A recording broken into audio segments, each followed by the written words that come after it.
Autumn has arrived in Mid-East Ohio, and with it, GNCC Racing. St. Clairsville, Ohio, and Powerline Park play host to the penultimate round of the 2018 National Championship. Last round, Cole Richardson captured his first overall victory of his GNCC racing career. Can he make it 2 in a row? Adam McGill is coming off a strong third-place ride, and Jared McClure, who is sitting second in points, is ready to win as well. But it's Walker Fowler who carries a 44-point lead coming into the last round. He's been here before. He's got to be the favorite. And he's ready to put an end to his third consecutive championship run. But it's not over yet. Everyone knows that anything can happen on any week. The fastest off-road ATV riders on the planet. Welcome the world to St. Clairsville, Ohio. This is round 12. This is GNCC Racing at its finest. And we're bringing it all to you live here on RacerTV. Are you ready to go GNCC Racing?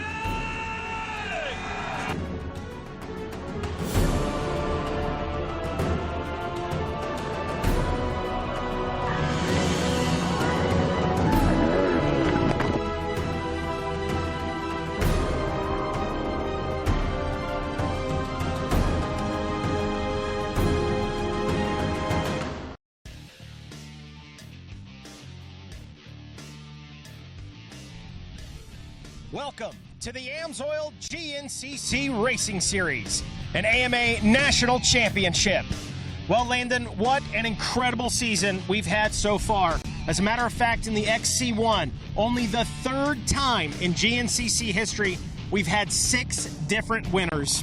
Yeah, what a year it has been already. Last weekend we were at Mason-Dixon for our first year back there, and we had Cole Richardson come out on top. First win ever in his career, as well as the 6th different winner this year. So a lot of big things to expect. We still have 2 more races, and who knows, somebody else might jump up there as well. That's absolutely right. Walker Fowler coming in second just a couple weeks ago, and Adam McGill rounding out the box in that XC1.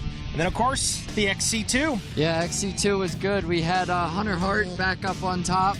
He's had an excellent XC2 season this year. He's really been on fire, and I expect to see more of that out of him today. Another good battle for second and third was John Galata Jr. and Austin Abney.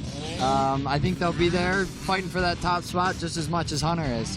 It's been an entertaining season, to say the least. It's winding down, though. Can we see a 7th different winner today? We'll find out, but first, let's take it to Bolton with a track description. All right, thanks, guys. Here we return to Powerline Park. This marks our 18th year here, putting it as one of the older tracks on the circuit. What comes with an older track? Well, it comes with the fact that we've raced here a lot. There's a lot of trail out here. It's been used as a riding park, so there's tons of trails everywhere. It gives us a lot of options to mix things up, put in some different stuff at this place. I would say there's a little something for everyone here, but that's not exactly 100% true. This is kind of more of like a fast, wide open racers course, but there is a little bit of tighter stuff and some slower sections. But there's some pretty cool stuff with some little bit of grass track, and then the clay here is super slick when it's wet, and it gets hard packed any other time. And dust can become a factor here. It rained a little bit Thursday, and it could make for some interesting conditions in a few places, but this weekend it'll dry out as the weekend wears on, and it's going to make things really good. This course, it's known for the infamous Powerline mud hole, and we're going to send it down to Alicia McCormick that's going to tell us all about it. I'm down here at the infamous Powerline Park Creek Jump, where here soon we're going to see racers shoot right down this power line and hit this jump. It's about 6 feet high. It's going to be about 300, 400 fans down here helping racers get through, taking videos. And I'll tell you, as a racer's point of view, this is probably the best place to get stuck because there's always somebody here to help you. It's going to be a wild day, good day of racing. Let's throw it back to you guys. Thanks, Alicia. Sure does seem like we have a gnarly mud hole down there. I know I raced that last year, and it does get wild. It creates good opportunities for passes, for mistakes, and I think it could be a good mix-up for our racetrack here today. Certainly a fan favorite. That's going to do it for us. Let's get down to the nitty-gritty with Rodney Tomlin down on the start line. That's never been to a GNCC, from what I understand. Joel Heltrick, welcome to off-road racing, my friend. Oh, super pumped to be here. I have raced one GNCC before. It was on an MX quad when I was young, and I didn't finish. So hopefully today goes better. I'm super pumped to be here. I've raced a couple local GNCCs and did okay, but I'm ready to mix up with these guys today and show them MX guy can do okay. I'm not going to say great, but I'm going to say okay. All righty, sounds good. Now, Joel, I know you actually planned to be here at Big Sky, was the first round that you were going to be here at. And then everybody said, well, 2 weeks ago, he's going to be here. But that was the weekend of your anniversary. Your baby had just been born. There was a lot of things going on at that particular time, huh? Oh, yeah. I definitely had planned to go to the last GNCC, but with the baby being born, we were in the hospital that whole week, and I couldn't leave. I didn't want to leave. I miss her right now. If this is live, love you, Car. But, yeah, I just couldn't make it. I'm happy to be here, though. Wish it was a little warmer, but everyone's going to deal with it. So it's going to be an interesting race. I've heard a lot of good and a lot of bad. So I'm kind of nervous but excited at the same time. Well, I'll tell you what, you had a challenging season this past season defending that national championship in the AMA Pro ATV class. It came down to the very wire down there at Loretta Lynn's. Let one slip away from you. So now there's no pressure on you. It's all time to go out and have some fun right now, huh? That's right. There's no pressure. I'm going to go out there and hang it out. And I'd really like to get a top 10 finish today. And, I think it's possible if I can just ride smart and not beat the bike up and, actually finish. But like I said, I'm super excited. This is going to be awesome. It's something I've been wanting to do for years, and I finally made it out. So well, we're glad to have you, and I know you brought. Now I got to ask you. I've heard some. Are you going to come and do this more in the future? Is that something we're looking at in the future, possibly? I think so. I got the bike now, so that was half the battle at the beginning. I just didn't have a bike to ride, so now I got the bike. I got the gear. I'm here, and I think you'll see me a lot more next year. Wow, that's cool. How's the Rockford Fosgate Tie Loop team? Are they going to be backing you next year? I think so. The whole Rockford Fosgate Tie Loop Honda team. The boys are actually here racing too. We got the rig here. I think maybe next year, if I'm interested in doing it more, I'm sure that they'll back us 100%. And the boys did most of the series this year, so I think we'll be here. And if I can make as many as I can after the MX series, I'm here. Well, man, we're looking forward to seeing you do both series. I think it'd be a great opportunity for you and for us as race fans to get to see you. And thanks for coming out today, Joel. Thanks, Rodney. I'm happy to be here. Joel Hentrick, he is, of course, the AMA Pro ATV a former champion. Just lost that second national championship title to Chad Wayman, who now has 6 championship titles in that series. And we've actually seen Chad race a few of these races and actually seen him at the Ironman on several occasions.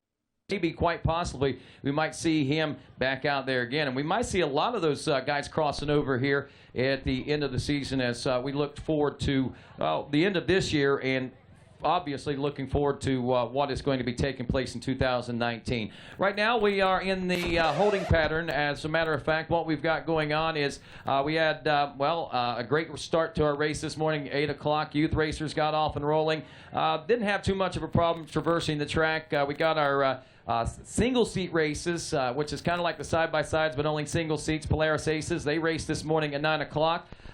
Then, of course, we got a little bit of a late start on our 10 o'clock race, and that ran over. And, of course, we're ensuring that the course is not only clear, but all the markings are where they need to be, and folks are going to be going the places they need to be going. So our track crew is out there finalizing that process right now, and they'll be in just a few moments. Actually, Jared Bolton has made his way in now, so we're going to head on down to Jared, and we're going to get to this part of the riders meeting, which these riders have all been waiting on. Jared, I guess it's a little bit wet out there, huh? Yeah, I mean, it's a little bit wet, but the good news is it's starting to tack up really good. It's getting really hard packed. The only thing that I've seen is some guys smoke some clutches where they got caught up in the really sloppy stuff early. But I think as this race wore on, it got a little bit better. So you guys are probably, if you like that kind of hard-packed, slick stuff, you guys are in for a real treat. If you don't like it, it's still fun. Don't worry about it. So we'll go ahead and tell you about what you got to expect. You're going to take off from the start here. You're actually starting just a little ways into your lap. So your first lap's going to be about a minute and a half short or so. You're going to hit the woods here, and you got just a little section of woods over the 1 mile mark. Nice, easy stuff, and you'll drop out on the power line over here back behind the start. You're going to run down that power line into a slightly tight section of woods, and then right down there you guys are going to cut across. This first lap, you're going to skip this section. You're not doing the section that goes over to the mud jump the first lap. So the first lap, you're actually going to continue through that tight stuff on the morning track. You'll miss the mud jump, work your way around towards the 3 mile mark. The second lap, when you get to that tight stuff, you're going to turn right, go on the little section that the Aces ran this morning, and then you're going to turn off of that and drop down underneath the power line again, hit that jump. If you want to go around it, the line's around to the left like it always is.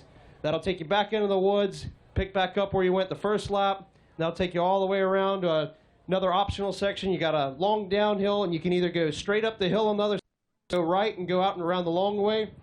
That'll bring you to the 3 mile mark. And then from the 3 to the 4, it's all pretty easy stuff. There's some open stuff in there.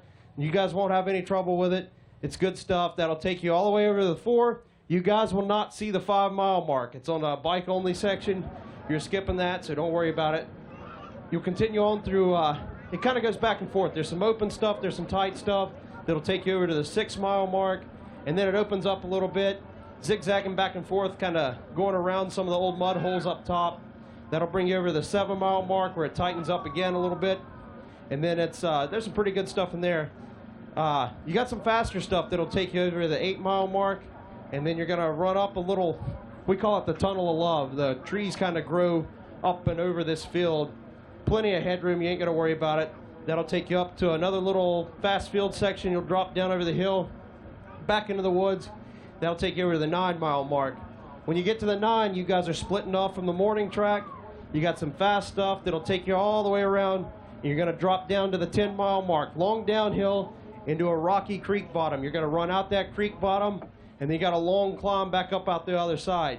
When you get to the top there, a little bit of tight stuff, and then you're gonna drop down the hill past the 11 mile mark, drop off a hill, across the road, and you got some tighter stuff that'll bring you back up. That'll bring you into some trackside pitting, and then it's a big, fast trackside pitting section all the way around to the 12 mile mark. Good stuff through there. You're gonna drop back in the woods behind the concession stand and just run a quick inner loop. The morning rode it, you guys won't have any trouble with it. That's probably one of the best sections out here when it comes to conditions. It's hard packed in there, and you guys shouldn't have any trouble with it. That'll take you past the 13 mile mark around to the finish, and then you got a little tight section from the finish that'll bring you out, come up through the pro pits and tie back into where you started at.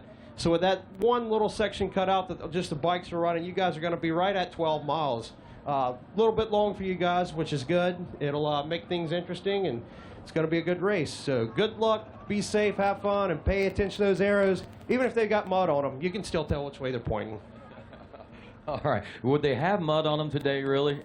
No, not a bit. Hey, folks, thanks a lot, Jared. And I want to remind everyone, safety first. GNCC racing, like all motorsports, can be dangerous. And, folks, I want to caution and remind you before I go into the norm, after this particular race, once this race has concluded, we'll be going into the UTV or side races. We want to let you know that as soon as this race has concluded, we will close the woods.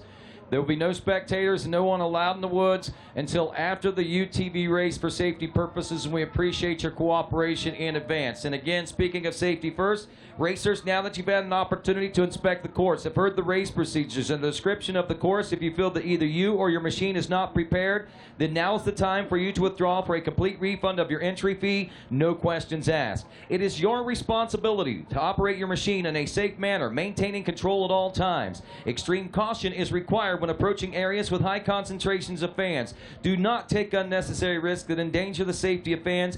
You will be penalized for reckless racing. And race fans, due to the nature of GNCC racing, there is no fence barrier around the course. It is your responsibility to keep yourself and your children a safe distance from the course. Never turn your back on oncoming racers, and remember, stay off the racetrack. And finally, for the safety of everyone, unauthorized drones are prohibited at GNCC and will be confiscated. And now, ladies and gentlemen, to ask a blessing on today's race, Mr. Ricky Towery. Thank you, Rodney. And let's go, Lord, and let's have a word of prayer together this afternoon. Heavenly Father, once again, we just thank you for bringing us all together safely so we can come out here and have some fun and fellowship together. We just ask you will watch over these riders this afternoon, Lord. You'll keep them safe. Let them go out there and have fun together. Be it the spectators and everyone that's gathered here today. Let's have a wonderful afternoon together. Lord, once again, watch over our military men and women. They're in all parts of this world fighting every day so we can have a free country to live in. Be with our leaders every day that they'll make the right decisions for us. Lord, we just thank you for the blessings that you give us each and every day. Once again, we want to take time to ask you if you'll watch over the storm victims where the hurricanes has hit in the last couple of weeks on the coast, Lord. Help them get their lives back in order quickly as possible. Be with them each and every day. Just take us all home safely when this is over with, and we thank you for your Son, Jesus Christ. Amen. And now, ladies and gentlemen, if you would, please remain standing, stand at attention, remove those caps, and cross those hearts as we honor the greatest nation in the world with the playing of our national anthem.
Well, there you have it, folks. The stage is set, and GNCC racing is set to resume here in Eastern Ohio. And, of course, as we get set to roll here on a brisk and cold Saturday, I tell you, the temperatures have certainly changed. The tides maybe have changed, too, here in 2018, as we have experienced 6 different winners. Only the 3rd time that has happened in ATV racing since its history. And this guy right here was winner number 6 just 2 weeks ago. We're talking about Cole Richardson. Cole, congratulations to you on your first win 2 weeks ago. I know that was huge. I know that was monumental, and it had to be some good fire leading into this week.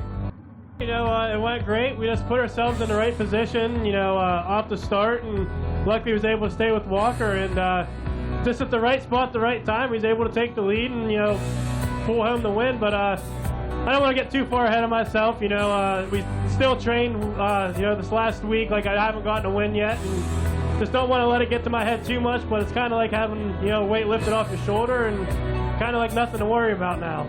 Nothing to worry about. The weight is lifted, but I'll tell you what, 2 hours of intense racing is in his future, as well as everyone else is here. So let's get started, and let's meet our starting lineup.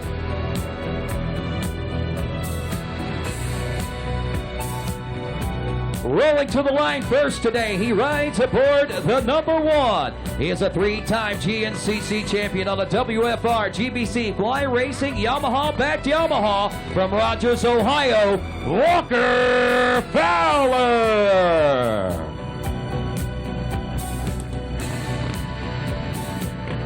Rolling to the line today, 2nd in points. He rides aboard the number 3 from Casca, Pennsylvania on the JMR ATVRiders.com Maxxis Elka Moose Racing Honda, the Stinky Snake, Ted McClure. Rolling to the line, 3rd today in points. He rides aboard the number 2. He is one of our winners from 2018. Out of Bidwell, Ohio, on a B. Neal Motorsports, CST Tires, Hauser Racing, Yamaha, Bryson Neal. To the line, 4th today in points. The winningest GNCC racer of all times. 6 national championships. Out of Sudbury, Pennsylvania, the Maxxis Fly Racing, EOL Cycle Barn Suzuki, Chris Borich. And fresh off his first win of his career from Edinburgh, Pennsylvania on an Am-Pro Yamaha backed by GBC and Moto Laws, the Coal Train, number 733, Cole Richardson. Up next, he's 6th in points, riding aboard the 521 from Waverly, West Virginia on a CST Tires, Moose Racing, Parts Unlimited, Induction Solutions, Honda, Adam McGill.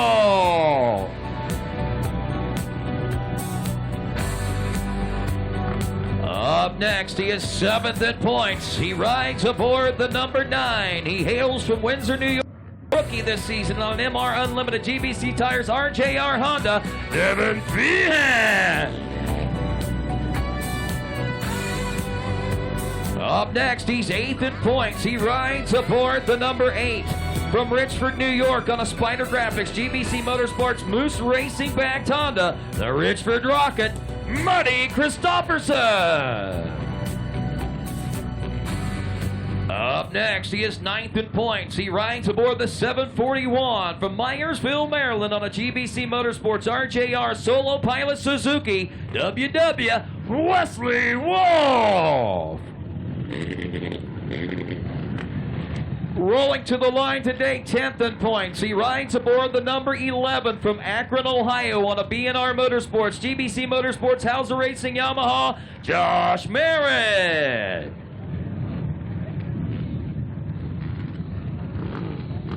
Up next, the longest standing pro on the front line. He rides aboard the number 10 from Aurora, Ohio on a GBC Fly Racing HMF Yamaha backed Yamaha, Johnny G. Johnny Gallagher. A former youth standout, a morning overall champion, and now one of our top buying pros from Carroll, Ohio on the 201, backed by Pierce Performance, Moose Racing, and Spider Graphics on the Yamaha, Cody Collier.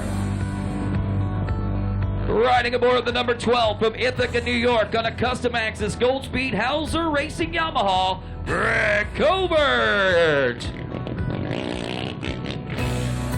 And welcoming back from Hopedale, Ohio on the 542, backed by BNR and GBC, Kevin Yoho.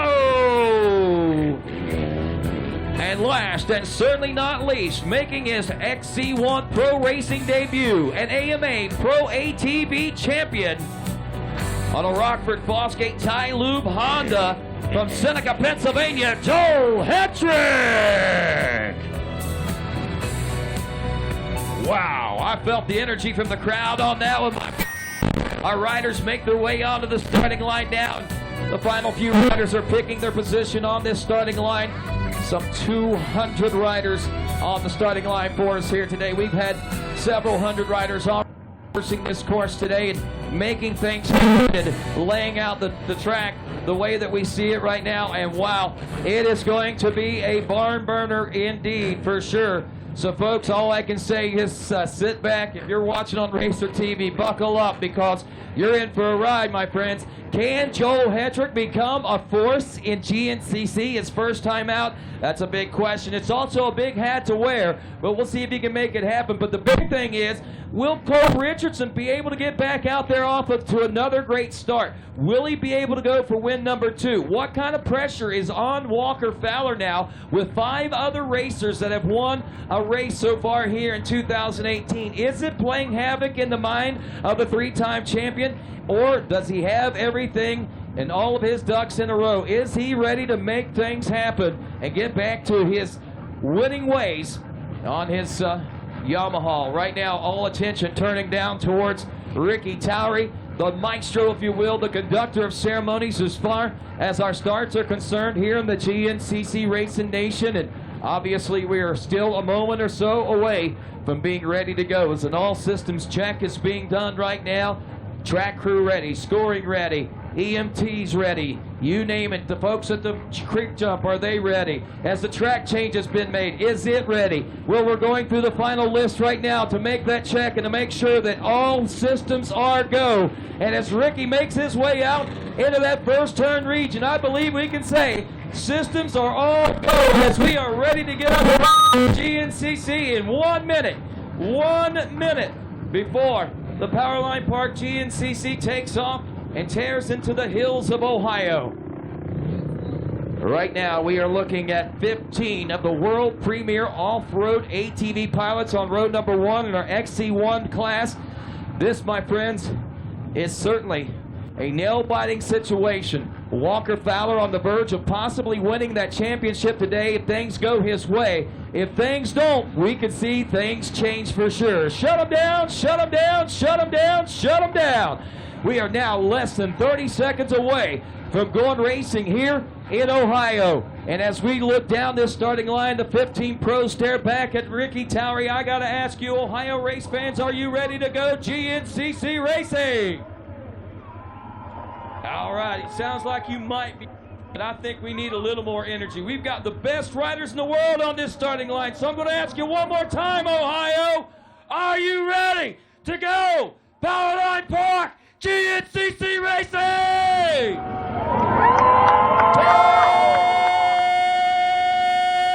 10 seconds, and row number 1, the XC1 Pro, will be off and rolling here at the Powerline Park GNCC.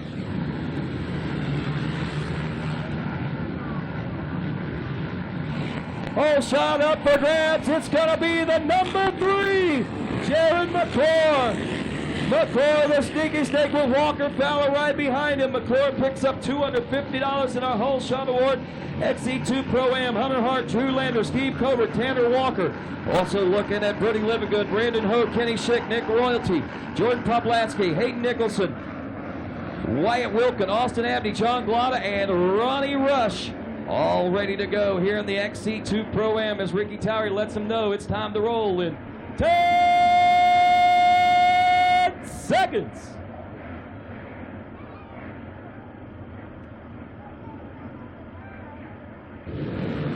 Ronnie Rush up from the college A class, maybe class now. Look at that. Fred Needleson taking the lead and the extra $100 in the whole shot award. Thanks to All Balls, Bearings and Components, Hot Cams, Wise Code, VP Fuels, and so many for bringing the whole shot award. Up next, if I'm not mistaken, I believe this is going to be, according to my paperwork, it says Senior A getting ready to roll. We got Michael Hayes, Justin Kerr, Rob Zimmerman, John Sousa, Mark Batson, and Brian Shaw. 10 seconds.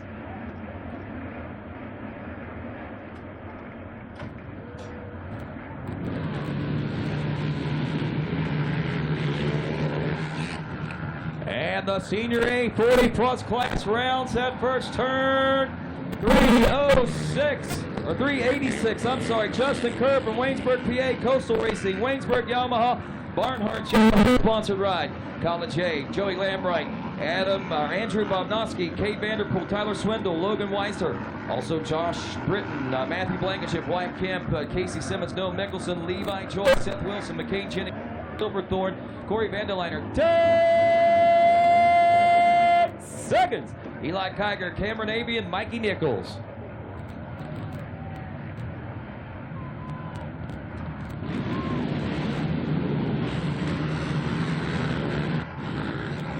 Around that first turn, they roll now, bump and grind action. Oh, it's going to be the 3.063, I believe is what, 0.53 of Kate Vanderpool from Indianola, Iowa, unofficially on the Vanderpool Cons. Shockworks and Spider Graphics Back Machine, Junior A 22 plus coming up next. Levi Cohen, Zach Wright, Jay Millwood, James Mauger, Nick Davidson, Evan Timko, Morgan Flannery, Josh Haney, Bruce Weiland, Robert Mapp, Jacob Scott, Dylan Taylor, Michael McAvoy, Matthew Briggs, Tyler Miller, and Luke Shepard ready to roll in 10 seconds.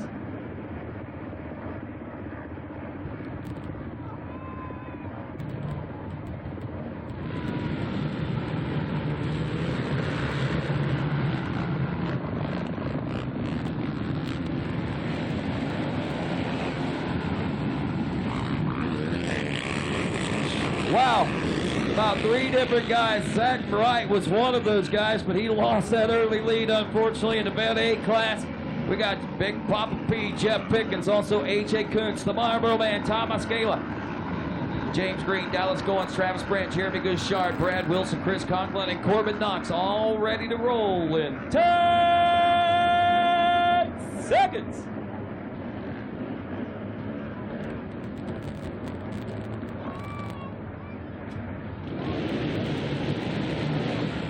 Wow. Whoever that is in all black is so intimidating right now. Let's see who it is. He's grabbing the hole shot. The 801. He's got the Trans Am emblem on the front of his bike. The 801 of Corbin Knox from Clintonville, PA. He's the bandit today, folks. The hole shot.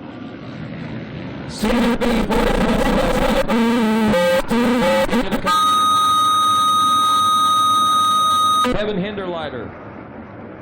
10 seconds.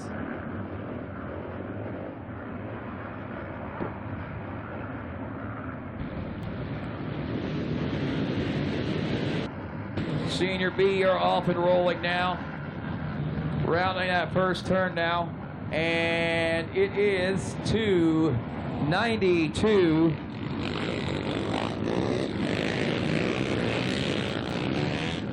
Not on my sheet.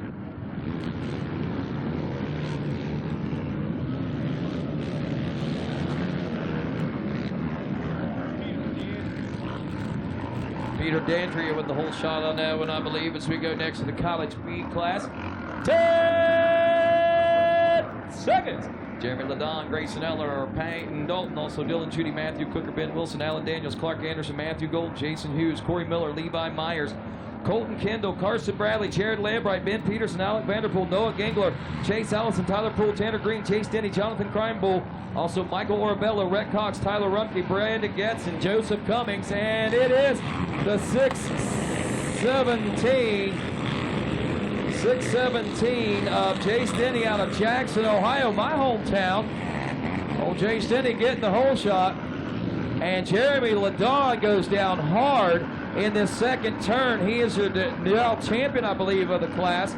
Ladon is up on his feet, but wow, he is shaken up pretty bad. Junior B class, 22 plus, Colton Kashuda, also Tyler Palmer, Nathan Tickle, David Kite, Derek Ray, Away, Justin Miller, Corey Koss, Scott Cooper, Alex Aloff, Travis Mathias, Curtis Tarman, Emily Wise, the whole shot queen, Cody Holcomb, Andrew Phillips, Caleb Edwards, Torrin Johnson. 10 seconds. Cody Stewart, Blaze Taylor, and Ethan Statler.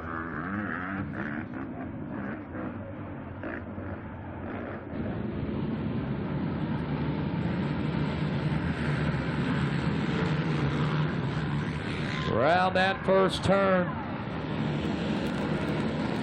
Oh, 813's gonna do it. 813 of Cody Stewart from Pleasant City, Ohio, BNR Motorsports, IMS Products, Hetrick Motorsports. And the Vet B class is coming up next. We got Jason Dillon, Rocky Anderson, C.J. Mullet, William Bolin, Lodge Blazinski, Wesley Smith, Zachary Grill, New York, Dayton Nampo, Dustin Dickerson, and Justin Sullivan in 10 seconds.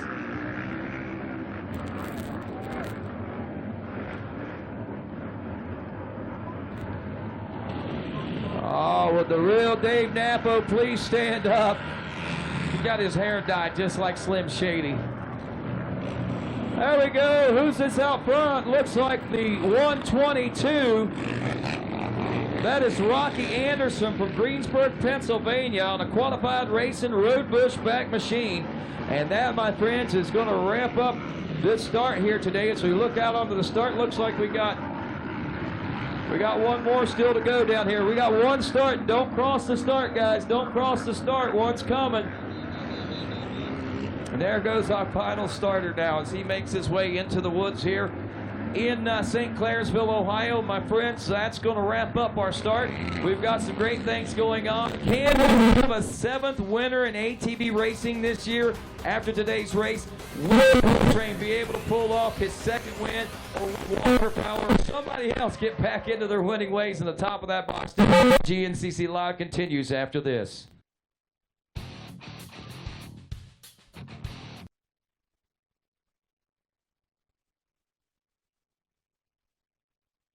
Ooh, hey guys, he scared me.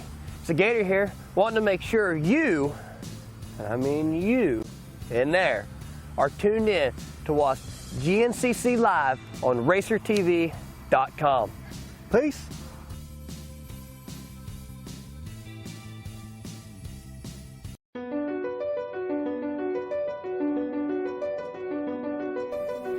What is your passion? Hitting the perfect line, finding the perfect trail, routing the perfect adventure, or just living and breathing the moto life? Do you feel pride for a job well done after tackling a late night in the shop?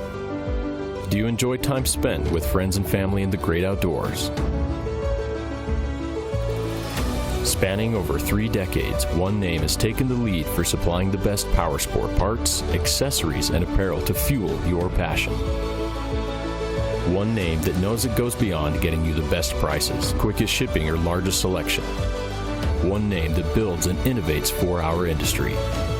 One name that teaches, helps, and supports our fellow riders, racers, and organizations.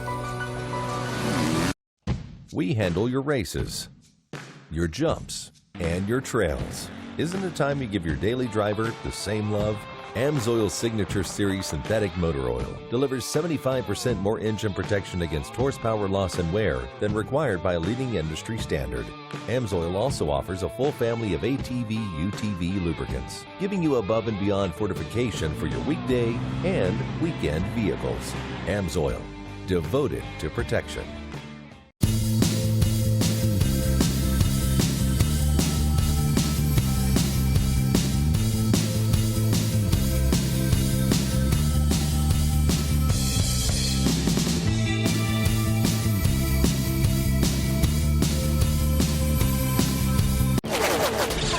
I'm a sore loser. I'm a sore loser. Losing is not an option for me. Be the best. The best. The best. You have to have the best equipment under the hood. That's why I only use Cometic products in my engines. Cometic gasket. Cometic gasket. Cometic gasket. Cometic gasket, a superior quality gasket for those of us who demand the highest level of performance.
The AMSOIL GNCC series on RacerTV is brought to you in part by AMSOIL, the first in synthetics, Rocky Mountain ATV MC, get ready, and Monster Energy, unleash the beast.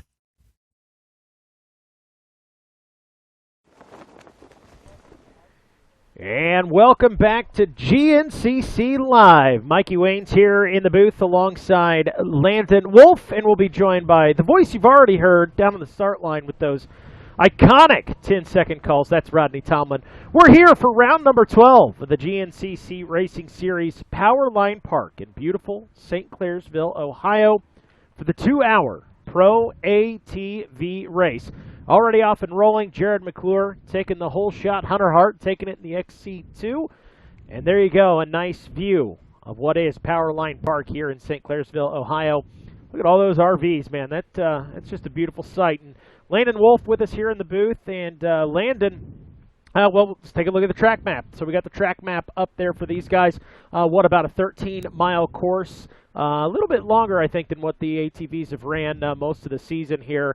And from what I understand, Landon, you actually got to go out and race it this morning and pick up a win in the 4x4 Pro class. What can these guys expect out of this track today? I think it actually is going to be a pretty good track for these guys. We had really, really good conditions yesterday, but got a lot of rain last night, actually, and a little damp this morning, but it's really blown off nicely. A lot of one-line stuff out there, but I imagine as the race rolls on, I think these guys will start to make alternate lines around everything, and yeah, it should be some really good racing. So I believe here on the screen is some camera shots that we have for today. Correct. Your the white spots there, the different camera shots we've got out there, and then the black box represents where we've got for drone footage. So the drone guy is hard at work. I don't know if you follow me on Instagram or not. I showed a little video of Ian Howes, our drone guy, and his little station there. It looks like the guy is sitting there playing Fortnite right now. So a little jealous, Ian Howes, but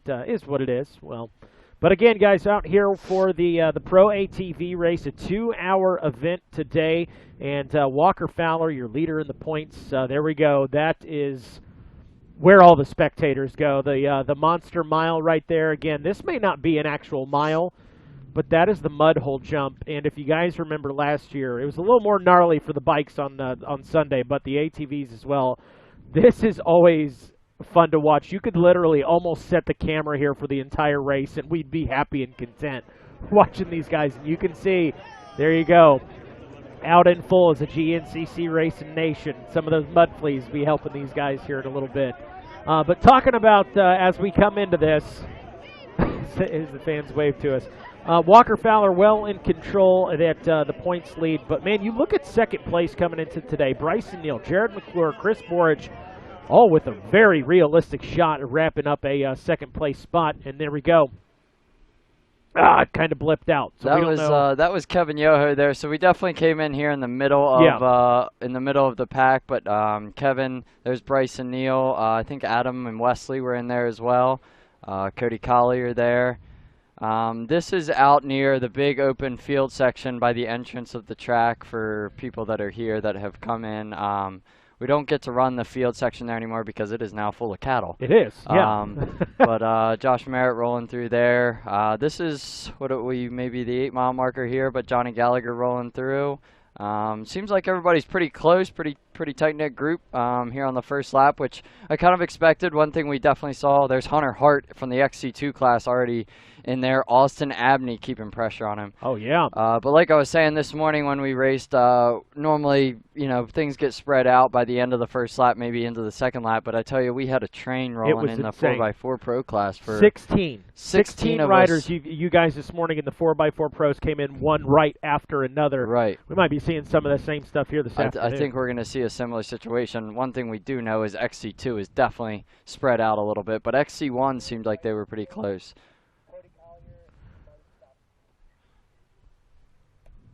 I don't know if that I think we missed the front of the XC2 yeah, that was or the XC1. That was the second half. There is Ronnie Rush in his first race of XC2. I'm not sure. Right.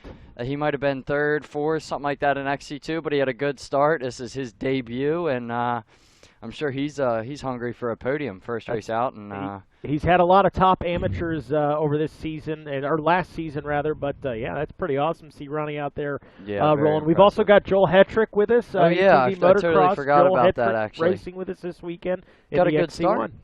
He did. What did you saw the start down there? He was mid-pack, maybe the front half of mid-pack. Okay. So he was in line with a couple good riders, and hopefully he can key off a couple of them and make things happen. I mean, I think everybody's really excited to see him out here this weekend, and I'm sure he's excited to be here. He got a good start, and amped to see how he does.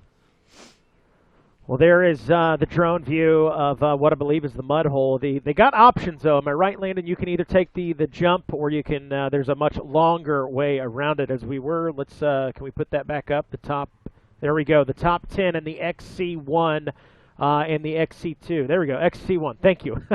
Josh Merritt back in the number 10 spot. Wesley Wolf in 9th. Marty Christopherson in the number 8 spot. The rookie, talked to him yesterday, Devin Feehan. He said, yeah, you know, first year it's gone all right. He said you got to kind of put in your time. So Devin Feehan sitting in the number 7 spot in the overall. Adam McGill back in 6th. The Cole Train, Cole Richardson, coming off that first win in the XC1, 5th place in points. And then this is what I was talking about. Look at that points chase between 4th, 3rd, and 2nd. I mean, any one of those 3 guys has got a shot at that number 2 spot. And Walker Fowler not statistically won the championship yet, but he is well in control of it. But, boy, keep your eyes today. Sneaky Snake Jared McClure, great start for him. Bryson Neal and Chris Borich. We could see one heck of a battle between all of those guys before this one's said and done. So one thing we can see happen today, though, if it works out well for Walker, he will go home with the number 1 plate. Yes, and we've done 2 of those today. We've crowned 2 national champions. Earlier today was Kevin Cunningham in the Pro 4x4 and Tracy Pickens in the WXC. And now the XC2, if we could throw that back up. There you go. Hunter Hart well in control of he can wrap this one up here this year today. And then Austin Abney, who you saw on screen right behind him, only about a second's difference between those 2 riders. And John Glotta Jr. in the number 3 spot. Drew Landers back in 4th. Ben Kozlowski in the number 5 spot. Tanner Walker 6. Brody Livingood, Matt Lindell, Stephen Covert, and Kenny Schick all rounding out your top 10 there in the XC2.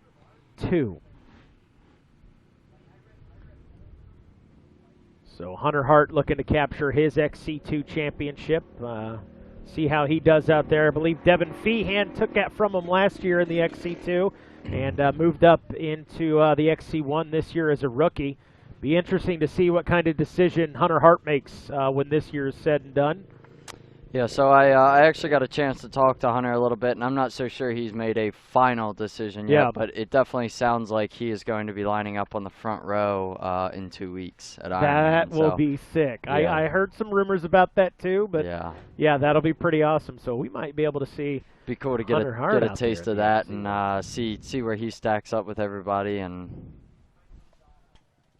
can battle it out with those guys. But here we're at the drone shot of the mud hole right now, but they've already gone through here the first lap. This should have been about maybe the 1 mile marker, maybe 1.5 tops from the starting line. So they've actually already gotten a chance to go through there, but just after they come through the finish line, they will be headed back through that. And apparently they took the jump away this year, so now it is it's just a mud bog. All right, so well, that's it's still going to be gnarly. That should be pretty cool. So this is live as they're out there right now? Yeah. So they skipped the jump on the first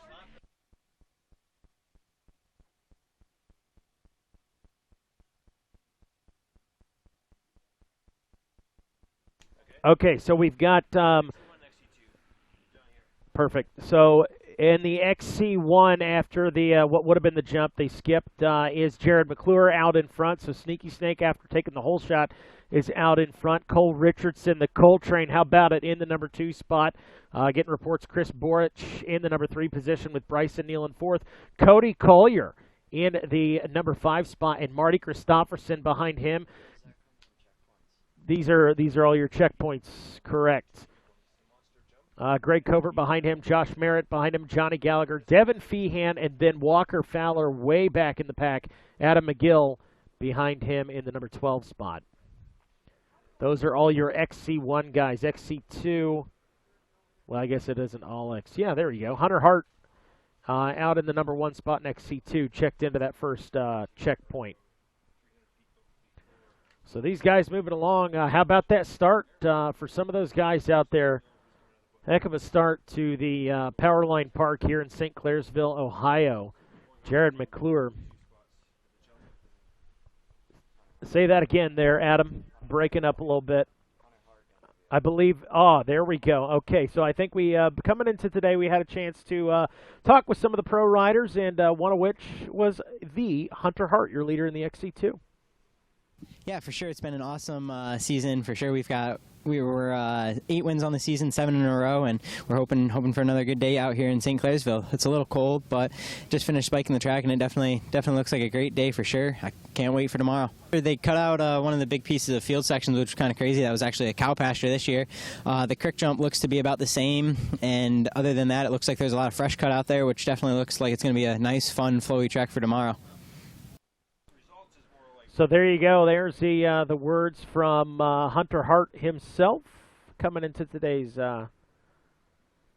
Powerline Park GNCC. Sounds like we have them coming. Oh, yep, right there they are. They're on it. Looks like Walker Fowler now into the lead. There you go. Jared McClure into the number 2 spot. Jared McClure and Walker actually ran away from the pack a little bit last year and had a good battle. Cole Richardson holding down number 3. But anyway, it ended up Jared actually missed a corner and got off track and kind of fudged up his whole race. So he's wanting a little bit of a redemption today from making a screw up like that last year, and he's on the right track to do so. But here we have the it's like a finish line chicane. Come by the finish line here, but you actually go back into the woods for, I'm going to say, maybe a mile, maybe not quite. So they go through directly past the finish line and back out. There we have Kevin Yoho, Joel Hetrick, Wesley Wolf, Adam McGill, Bryson Neal, Collier maybe. They're going really fast. They are. They're whipping through there. That looked like Chris Borch, so he's really dropped back, but not real sure what happened to him. I know we had Josh Merritt on the back of that pack. I think, seemed like the last checkpoint we had Chris Borch in the number 3 spot, and I could be wrong, but I think that might have been Chris there. And here we have Johnny Gallagher and Hunter Hart. Already making his way into the doing his Hunter XC1 Hart class. thing, man, moving up into those XC1 guys. Yeah, so he did drop Austin Abney at some point. Austin must have made a mistake or something like that to lose this kind of ground, but no signs of the 703. Austin Abney, who is in second in that XC2 class. XC1 is really close racing. Yeah, everybody is practically nose to tail. It's really mirroring what like what we were saying this morning with the 4x4 race. You guys, again, 16 of you came through one right after, and I couldn't keep up to save my life as you guys are rolling through there. I think we're gonna see the same thing out of this XC1 as those guys just a few minutes outside of the finish line, and we'll get a good idea of where they're at and the time difference we got between those guys.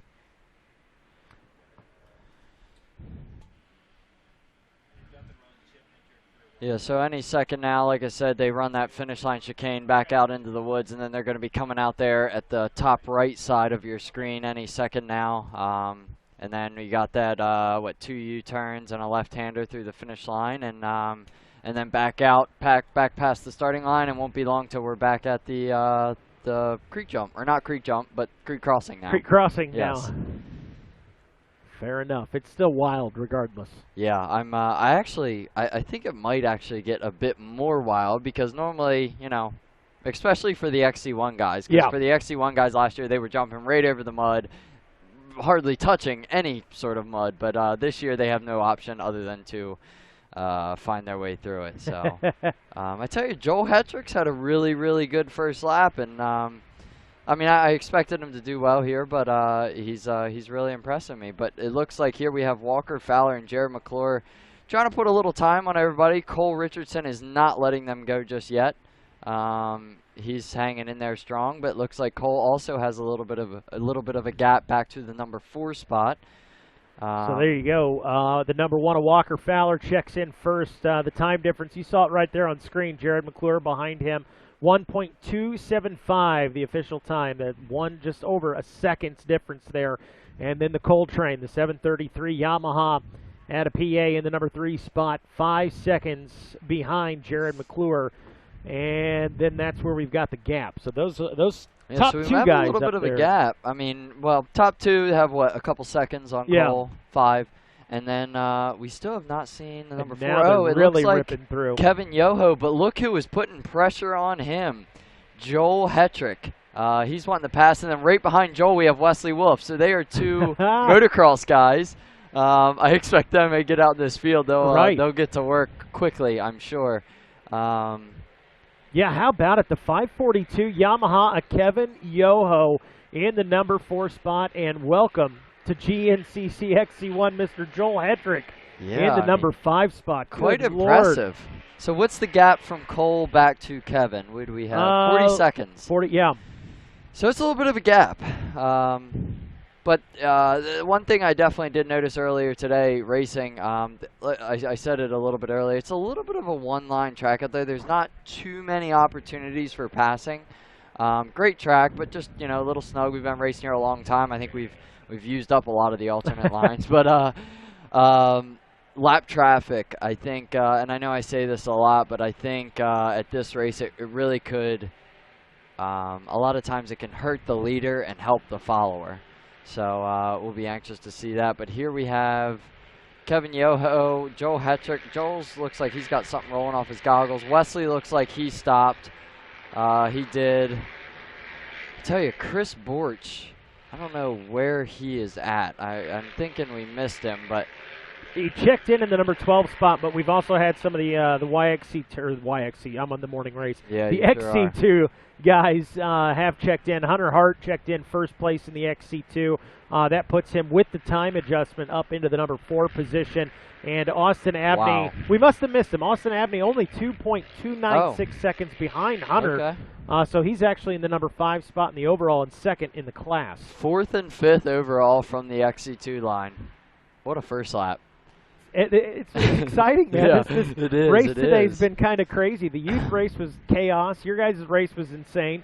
And we got more of it. You got a couple XC2 guys in the top 5. You got Kevin Yoho having one of his best starts to the season. We got Joel Hetrick in and there. Wesley Wolf. We got Ronnie Rush running his first race in XC2. There are a lot of things happening today. It seems like you get to this point in the season of the GNCCs, and there's a couple things going on. One, you're fighting for a championship.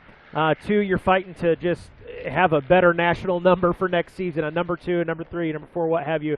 And then there's those guys who maybe the season didn't go exactly how they wanted it to. And those are the guys that are coming out and saying, you know what, I got to make a statement, if not for my sponsors and everybody behind me, for myself.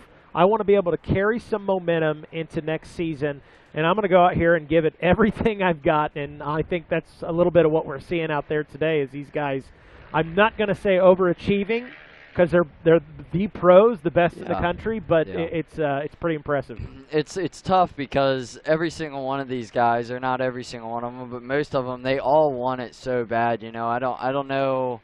I know a lot of times people will say, you know, it's all about how bad you want it, but it seems like you talk to a lot of these XC1 guys, they all want it really bad. So, you know, and some guys are shooting for a win, and some guys are shooting for a podium, and some guys are shooting for a top 5, but regardless, everybody is really, really pushing hard out there, and it's pretty cool to see all these guys do work. Well, as the XC1 and XC2 get themselves established, let's take a look here at some of the other classes as they check in. Let's take a look at that College A class, ages 16 to 21. They've not quite checked in yet. I think we're going to have to hold off for a second, Adam, as we're still waiting on some of those amateur classes to check in here in lap number 1. Yeah, so we'll put that on the back burner. But again, the overall Walker Fowler, your leader after 1. He's got a 1.25 second lead over Jared McClure. Last time we checked, the number 3 machine out there, Sneaky Snake, getting that whole shot as well. The Coltrane, Cole Richardson in 3rd. Hunter Hart out of the XC2. He's in the number 4 spot in the overall. They've been chasing that overall podium all season long. There we go. Leaders on screen right there. So this is coming down. Okay. Oh, there is there is. jump. Okay. So, that I kind was of caught wrong. me off guard. Jared just about went over the bars there, which he did that last year. It must be really soft in the landing because everybody is laying up on their bars there at the landing of that jump. But yeah, so now we're waiting on this 40-second gap. But those top 3, they are putting the hammer down. But I don't know if you remember last year, Jared actually, I don't know, I think he was actually up on like the front fenders. He landed, it stopped, up over the bars, and caused some serious chaos. I don't know if he like ran into the back of boards or there was something else that happened, but it looks like we're already starting on that here today. Well, man, that I don't know about you guys at home. That caught me off guard because I didn't expect them to be making this jump. Looky here, look who's into the number 4 spot. Let's sit back and Mr. watch. Oh, no. Oh, That looks short, but that is Joel Hetrick in the number 4 spot. Adam McGill 5th. Kevin Yoho, not sure. Collier. There's Borch there. Yeah, maybe that was Feehan. That was Marty Christopherson and Wesley Wolf. So things got mixed up. Josh Merritt.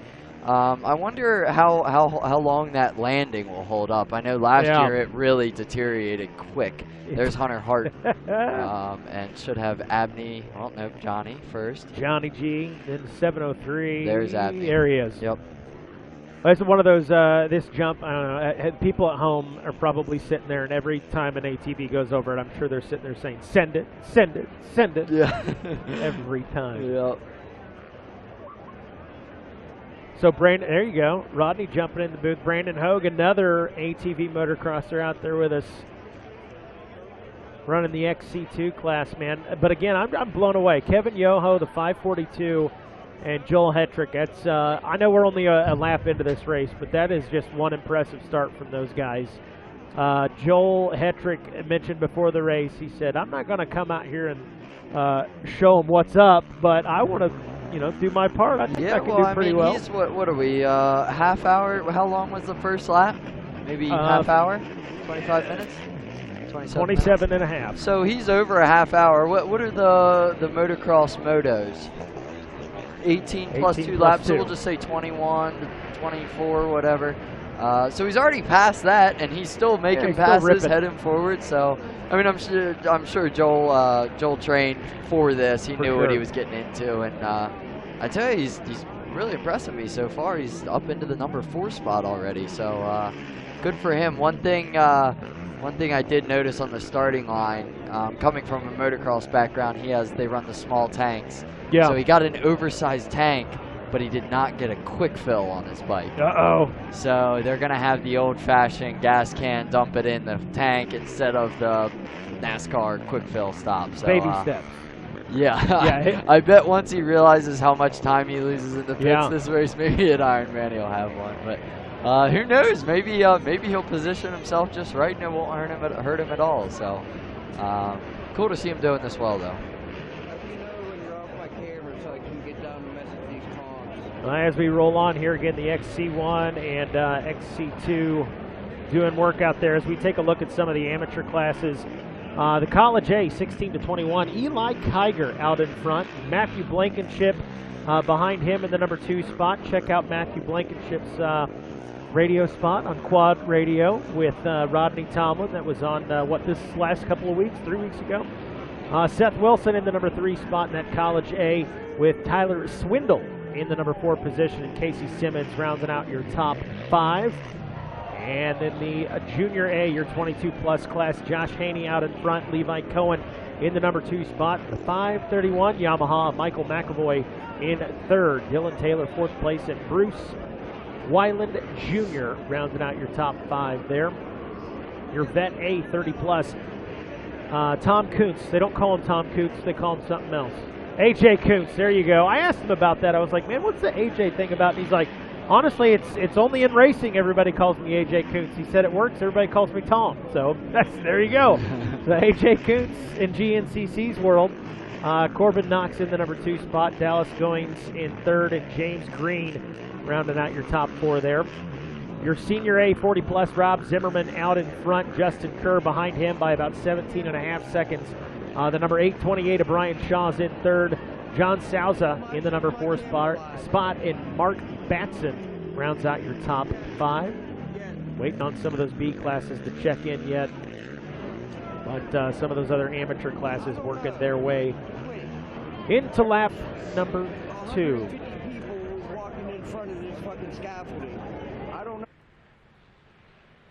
Somewhere in there. College A, Junior A, where the heck did it go?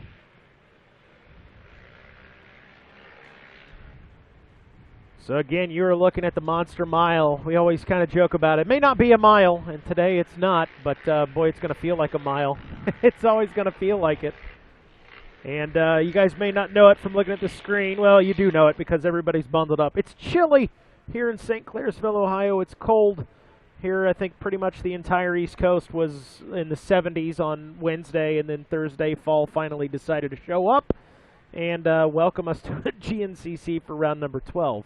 And if you were out there walking the track yesterday on Friday, you probably didn't quite expect, at least for the youth race, I know they did not expect the mutter that they got handed this morning. I think, Landon, did it tack up a little bit for you guys by the end of your race this morning? Yeah, I was actually impressed how good it actually turned out to be. I mean, we had the ground here is really, really hard. This place is known for being super hard, so I was impressed with how well it actually was. But a lot of it was just water holes on water sitting on top of hard dirt. But no, it was actually good. You know, by the end of our second lap, we had blown a lot of the water out, and most of the track actually turned out to be pretty good. So I think by the end of this race, it'll actually be really good. Other than the only thing you really got to watch out for, you know, you get your hands wet in some of these water holes or in this creek jump or something, and as cold as it is, I mean, I think it's only maybe 44 degrees right now, so just keeping yourself warm, keeping yourself limber, and no, I think it's going to be some good racing. I guess today. a big question is, I know me personally, I'm not acclimated to it, and I don't think anybody else is acclimated to it. What does it take to get acclimated? I guess really once you get moving, you start warming up. So unless you get wet and your hands get cold or something like that, that might be a situation that might hamper you today. But it's only 50 degrees. We're acting like it's like 20 or something out here. I know. Well, I think the reason it shocked us so much is, I mean, 2 days ago at my house it was 82 degrees. Yeah. I was outside in shorts and a t-shirt. But no, I mean I was fine today. I was cold sitting on the starting line, but you know, a mile into the race I was sweating and you know felt like any other race. But no, I mean I'm sure these guys aren't even thinking about that right now. I mean, probably the only people who are cold are the mud fleas that are down in there pulling all these guys out of the creek jump here, which doesn't look like we have anybody stuck just yet. But I imagine as this race goes on, this jump gets worn in, the ruts get deeper, the mud gets thicker. I think we're gonna have some mud flea action, getting these guys pulled out of this. But I don't think it's anything these pro guys are gonna have to worry about though. So. The pro guys, XC1, XC2, should be out on the back side of our about 13-mile track today. So I guess we have a camera shot here at the mud hole, but the rest of the track is really far away from pits here, so it takes a little bit for them to get back in camera range about the 8-mile marker. So we'll see them here in a little bit. Shouldn't be too much longer, but we'll be looking for the number 1 of Walker Fowler to be rolling out of the woods first here in a couple minutes. Oh, I'll tell you, I was listening on my way up, and I was kind of surprised and shocked. You guys were talking about Walker Fowler. Did I hear you say 12th place at one point out there a few moments ago? No, Borch. Borch. Okay, Borch. Chris Borch was back in 12th place. Yeah, I think he had a good, he was close to the front and must have gotten stuck, made a mistake, missed a corner. And he went to the back. So he's got a little bit of work to do. I think this is a good track for Chris, so I expect him to start making passes and getting towards the front. Yeah, and this is a good track for anybody to make time up on, I think, because this is one of those situations where even though conditions aren't the worst in the world, there might be circumstances that arise where riders get cross-rutted or something crazy out there that would allow you the opportunity to catch up. So that's the beauty of that out there today, no doubt. And you know, in 12 places might seem like a long way back, but sometimes you got to look at the actual time as well. Was it a minute? Was it 30 seconds back in 12th, or was it 2 minutes and 20 seconds back in 12th? You know, that tells a lot as well. So we have the top 3, which I don't even know if you've gotten a chance to take a look at this yet, Rodney, but we have the top 3 within, I would say, 5 seconds. Walker, McClure, and Richardson. Yeah. Richardson coming off a big win. We do have a little bit of a gap back to, on the screen, should say, back on the screen should say Yoho, but it is now Hetrick that is in the number 4 spot. So we got about a 40-second gap there, but I would say from 4th to 12th, 13th, 15th, something like that. We pretty much have a steady train rolling through the woods. So to go from 12th to even say 4th, I don't think it's a big deal. Especially once we get into some lapped riders where you might experience a bottleneck here or there, but you know, time will tell. We'll just have to wait and see how it all unfolds.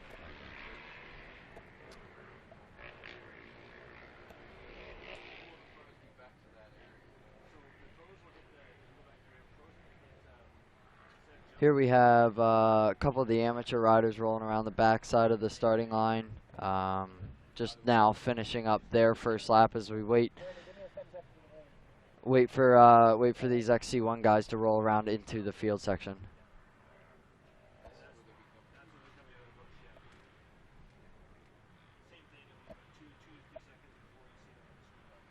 Well, I'm checking some of these results right now, and I know we're watching on a class-by-class basis right now, and I want to check in with some B classes here in a moment. But, yeah, we see that the overall now, Hunter Hart, by the way, up to 4th place overall. I don't know if you guys have touched on that yet, with Austin Abney in 5th place. There's only 2.2 seconds between those two, and I got to say something about Austin Abney. That kid is really come to life this year. Not that he was ever not alive before, but I mean he is really showing some things out there here in 2018, and I think has become a major force for anybody in that XC2 Pro-Am class. Yeah, he really is an excellent rider, and I think he's put a lot of work into it this year. And I think one of the coolest things about Austin Abney, I mean, he's a super nice kid. Him and his dad come to every race together. Super nice people, but he does a lot of other things. I mean, racing there, we'll get back to that. But here we have Walker Fowler coming out. Cole in second without a visor on his helmet. Actually,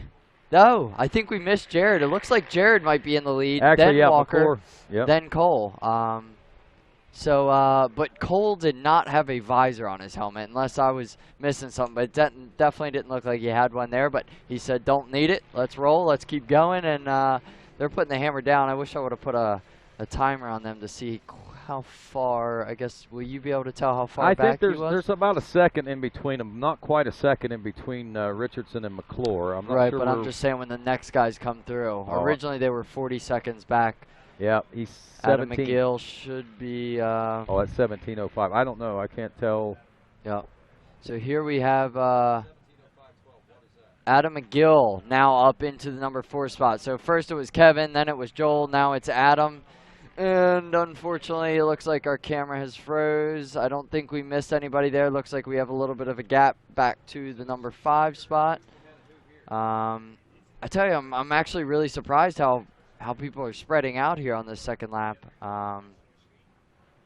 It kind of leads me to believe that something's going on out there for gaps to open up like this. There we have Chris Borch, so he's back up in the mix.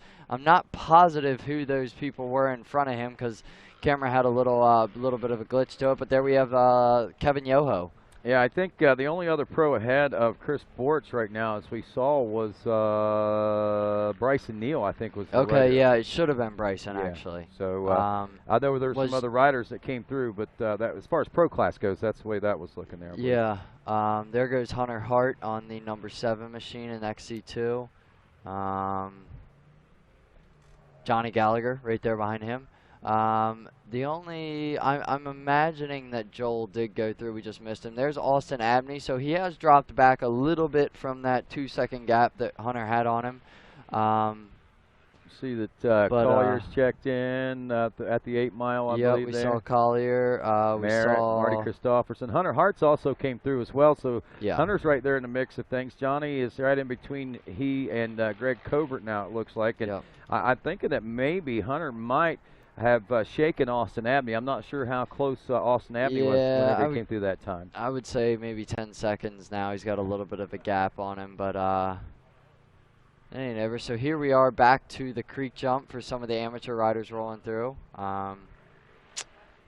Actually, it looks like everyone's getting over it pretty smooth, so maybe not quite as hard as I originally anticipated. That guy well, I think you're right, though. I think what you got to realize, Landon, is the landing part of that. The landing is the hard part here. Yeah, sure. and it's hard. It seems to be a little more secure than what it was last year, but we got to remember there's been a lot of moisture in the ground, not only in the last week, but we've had a lot of moisture all year long in this neck of the woods, and it is the ground is somewhat saturated, and that is a soft, boggy area anyway. So I have to think as the ATVs hit that ground and start pounding it and start pumping it, it's going to start loosening some of that water in that ground underneath. And there I think we're going to get challenge that you were talking about. I think that might be why it was so bad for the dirt bikes last year. Just after a full weekend's worth of working on it, you know, the ground had just, I mean, it was like gone. I mean, you stepped on it, it just swallowed you whole. So yeah, last year quicksand. for the bikes were really bad. You got to take into account too, the tires are a lot skinnier. They, you know, it's a little bit different the way they land. So yeah, it's like throwing a knife instead of like a cinder block. Exactly. It goes through things easier. But for sure. Let's check in now with some B classes. All right. I know a few moments ago Mikey went through our A classes, and of course with that we now have some B class riders checking in, and former ATV motocross racer Daniel Ducato, who has switched allegiances also out of Lansdale, Pennsylvania, is leading the senior B40 plus class. He told me, you're not going to see me on the motocross track much anymore. He said, maybe just a visit every once in a while. He said, this is where my heart is. 361 Ed King out of Waynesburg, PA, running about 26 seconds behind Ducato. Jeff Harvey, the 918 out of West Union, West Virginia, running third. 420 of Peter Dandria from Uniontown, PA. He's fourth. Fifth place, 948 Kevin Hinderleiter out of Slippery Rock, PA. Sixth, the 675 Robert Stevens from Warren City, PA. Seventh is the 711 Brian Locke from Harpers Ferry, West Virginia. And the eighth place position, the 79 Lyle Morrison out of North Attleboro, Massachusetts. Ninth place, just checking in, the 352 of Greg Phillips was the last racer that came through the finish line. He is ninth place position in the senior B class. He is out of Monterey, Tennessee. Not sure where that 10th place ride is behind him, but I'm sure he'll be checking in here in just a few, and we'll check back in with them in a little bit. Right now, though, let's head to our next B class, which is our college B class, and Chase Allison leading this one. Had a 0.3 of a second lead over Colton Dobbs at the end of that first lap of racing. Their lap times nearly identical, 32:49, 0.06, and 0.42, so about 0.4 of a second. Actually, a little less, 3.57, I guess, is what separated them. Jace Denny, the 617 out of Jackson, Ohio. I recognize that because he's from my hometown. He got the whole shot also. So Jace Denny now running in the number 3 spot. The 722 Rhett Cox from Campbellsville, Kentucky is running in 4th. Ben Wilson, the 320 from Forest Hill, Maryland, is 5th. Alec Vanderpool, the 423 from Indianola, Iowa, is 6th. 7th is Noah Gingler out of Valencia, PA on the 442. 8th spot, the 421, is Jared Lambright from East Palestine, Ohio. 9th place, Jonathan Kreinbull from Bristol, West Virginia on a Yamaha number 709 again, the 9th place, and then it's Colton Kendall, the 408 from Williamstown, West Virginia. He rounds out the top 10 in the College B. The Junior B class, these riders 22 years of age and older, include riders like Torrin Johnson from Ravenswood, West Virginia. 1 minute, 18 seconds ahead of second place, the 406 of Travis Mathias out of East Rochester, Ohio. Out of Cuba, New York, Caleb Edwards, the 728. He's running in 3rd now, only about a second or so off pace of Mathias, with Alex Alel running only a second and a half behind him on the 403 in the 4th place position. Ooh, there's some gnarly, nasty stuff. I think, is that one of the alternate lines we're looking at right there? Yeah, that's actually the way around the jump, I believe. I think that it might be easier to go over the jump. Yeah, I mean, yeah, that's it's like we were saying earlier. That ground just has no bottom to it. So you know, once one guy goes through and does this to it, I mean, it just gets worse from here. So yeah, the jump really is the best route as long as you're comfortable doing it. Continuing in the Junior B 22 plus class now, Cody Holcomb, the 489 out of Richwood, West Virginia, is in 6th. I might have missed 5th. The 855 Blaze Taylor from Fairland, Indiana, is 5th. Then Cody Holcomb in 6th. Looks like Corey Cross, the 358 out of Steubenville, Ohio, is 7th. Miss Emily Wise, I might have jinxed her today. I called her the whole shot queen, the 419 from Waynesburg, PA. Normally when I don't say anything, she gets the whole shot. She's running in 8th right now. Great job. I won't do that again. 313 is Tyler Palmer out of Lisbon, Ohio, in 9th. And Justin Miller out of Hughesville, Maryland, the 353, rounds out the top 10 in the Junior B class. And as we go next to Vet B class, looking at the Vet B, Jason Dillard, the 119 from Charleston, West Virginia, leading by about 10 seconds over the 122 of Rocky Anderson out of Greensburg, PA. Another minute and 7 seconds back. The 698 of New York, Dave Napo out of Eden, New York, is 3rd. Zachary Gruel is the 683 out of Bozarth, Connecticut, in 4th. Lodge Blazinski, Pittsburgh, Pennsylvania native, 546 in 5th. 552, Wesley Smith is 6th out of Steubenville, Ohio. 7th, the 270, C.J. Mollett from Crawfordsville, Indiana, will be there in a couple weeks. In 8th place, the 830, Justin Silva out of Columbus, Indiana. And Mikey Waynes, I believe, may be standing by down in the pits. What's going on, Mikey? Well, thank you, Rodney. That speaker's pointed right at me. We'll see if we hang on.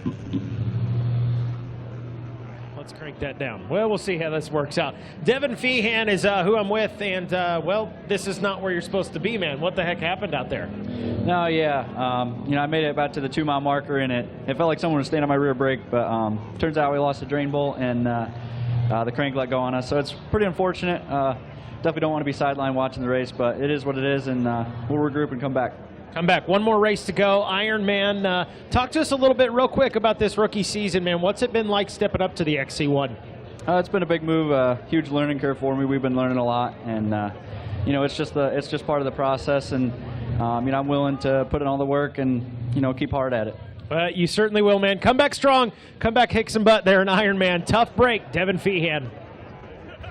Oh, man, I really thought that we saw him out there, believe it or not. So evidently that must have been somebody that was resembling him in a flash. But regardless, tough break for Devin. 2 miles in, heartbreaker for him. I know that he does not like to not finish a race. There's a beautiful aerial shot from our drone there of the finish line. Beautiful. You can see hard packed and starting to polish off a little bit. That's still slick, though. I imagine it might be a little deceiving. Actually, hard pack does get slick, so I guess it's not so deceiving. Yeah, it is. That finish line area is actually pretty slick, but it's actually probably one of the only real slick spots where there's slick corners like that out there. It looks like we actually have our leaders coming through. Was that Adam? I think it was. So unless I just wasn't paying attention. Oh yeah, here comes Joel Hetrick through the field section. He does not have any goggles on, so he's going to need to pull in, grab some goggles. Well, he's going to have to pit this lap anyway, I'm sure. Right. I would imagine everyone's going to swing into their pit this lap, but yeah, so everybody's on the hammer. There was Wesley and Josh Merritt, Marty Christopherson, Hunter Hart. He's on the hammer today. Hunter Hart's on a mission, to be honest with you. Really he wants a top overall position. Here we go, coming through this the first section of the finish line chicane. We got Bryson Neal there in the lead, or not in the lead, but in the front of that group, and Chris Borch hot on his heels. So those two together could really be a good thing. But look who is really hanging on tight to their heels. Just below the camera shot there is Joel Hetrick, and then here we have Kevin Yoho and Wesley Wolf. Wesley Wolf doing everything he can to squeeze by. Not going to make it happen here. He's just going to have to save it for another corner.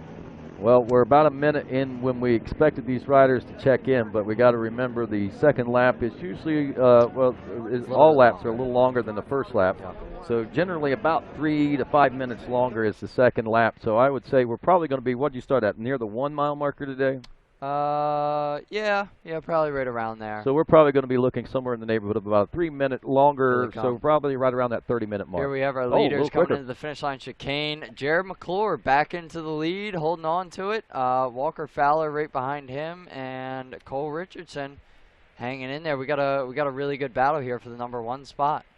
We certainly do. Jared McClure, the snake, checking in, if you will, and with the lead, 1.8 seconds over Walker Fowler.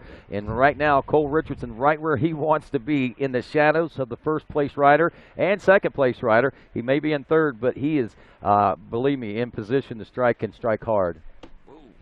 So a little bit of a gap, as we'll see, back to the fourth-place position, which will be Kevin Yoho, I believe. About 40 seconds is what we were looking at the end of that first lap, and Joel Hetrick was right. Here's our #4 rider right here. It's Adam McGill. Oh, okay, so, that's right. He's really out by himself, it seems like. He doesn't really have anybody too close behind him, not really anybody too close in front of him. So that could be a challenge, but I did notice the 2-lap card is out. Wow, he made up some time. I mean, we're talking quite a bit of time there to get it. He was pretty far back there on the first lap. Yeah, so 9th place. Next, we should be expecting Bryson Neal and Chris Borch. But like I say, and that is not Bryson Neal or Chris Borch. But like I say, I'm really impressed with what's this big pan of water they've got? Probably for his hands, I would bet. If his hands were really messy, they probably would have given him that. But look at that. Walker Fowler comes out in the lead. Cole Richardson moves into second, and Jared McClure back to the #3 spot. So Jared did lose 2 spots there, but You know, I'm sure he's not worried about it just yet. He's still got 2 laps, can watch what those guys are doing, watch what those Wow, that are is taking. poetry in motion right there. Yeah. I love. Oh! Oh no, Cole, easy, buddy. Cole Train off the edge of the track there for just a moment, regains composure and right back on it. Didn't skip a beat. No, he didn't. A little bit of a distance between himself and Walker, but not a whole lot right now. But wow, that could have been something really scary real fast. Yeah. There's Adam McGill into pits. He doesn't have anyone near him, shaking his head a little bit. Didn't want the water. Said, "I'm drinking enough water out here. It's just a little muddy." But no, he had a really good second lap. Like I say, he was really far back there on the first lap. You look at lap times right now, 29:02. He's actually pulled the fastest lap, 29:02.3. Cole Richardson had a 29:02.6, a 29:03 for Jared McClure. Walker was looking at a 29:06. So just by a few tenths, Adam McGill riding by himself. That's pretty impressive if you think about it. Is still able to pop off the fastest lap. Here comes Bryson Neal into the pits now. Yep, Bryson Neal. That's Chris Borch pitting directly behind him. So we're going to see who gets out first. Whoa! Chris. Whoa. Borch got it. Man, so that was really close there. But yeah, Borch came out with number 5 spot then. Here we'll see him heading back out into the woods. Strategy right there. But yeah, what kind of lap times were Bryson and Borch running? Well, when you look at Bryson and Borch, we see that they turn 29:42, 29:40. So they're way off pace right now. Back. Yeah. I'm impressed with Adam. He ran a really good pace there for being by himself up against 3 guys that are all out there pushing each other. Here we have Hunter Hart. Cody Collier looked like he missed his pit there. He's heading back. Hunter Hart getting everything going. He's having a heck of a ride. In and out just like that. Roosting his pit crew. Check. Well. I'm not sure. Man, I tell you, there's a good 5 guys there all battling. Hunter Hart leading them all. But you can hear him heading down through the field here in front of us. He's there's a big group of them together. That's the group right there that I'm talking about. I guess it's 4 of them, starting with Hunter Hart. Yeah. And I'm not positive on who they all are. I think one of them's Collier. I think one of them's Merritt. Well, I'll tell you what, Mikey Wayne sounds like might have something going down in the pits. Mikey, what's going on, buddy?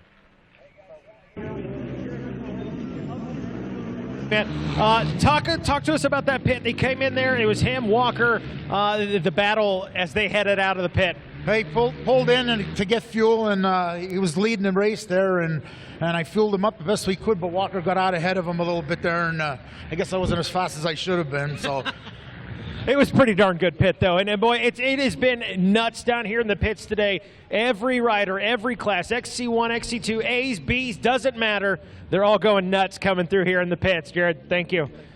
Guys. Thanks, Mikey. And real quick, let's break these XC1 and XC2 classes down class by class, and then we'll throw them in the overall so people can get an idea of what's going on here. If you look at the XC1 by itself, but not in the overall, it's McClure, well, actually Fowler now. This is the way we'll go with the way they checked in. McClure, Fowler, Richardson, McGill, Neal. Chris Borch was 6th, Joel Hetrick was 7th, 8th place was Kevin Yoho, Cody Collier was 9th, and 10th was Marty Christopherson. I know there was a couple changes with the pit stops and stuff, but still, we're close to that. All right, looks like we got leaders at the creek jump now. Is that Walker Fowler coming through? Yep, that was Walker Fowler out front, Cole Richardson in 2nd, and Jared McClure right there. Still right there, nose to tail. Yep, so they got a really good battle going on. Looks like even Jared was splashing through some water there, so it looks like that water is getting pushed out even further. But I tell you, those 3 are really, really duking it out today, and it's gonna be a dogfight for all spots on the podium. So yeah, and you know, I pointed out, and I was talking to you guys.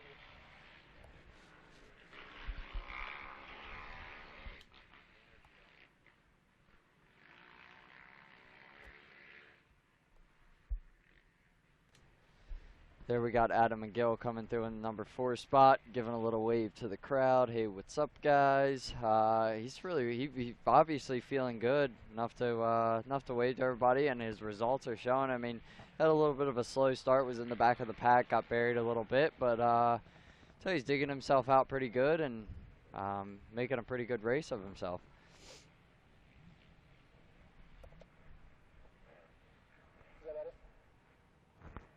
What did you say, Adam? We can't hear you. You need to slow down.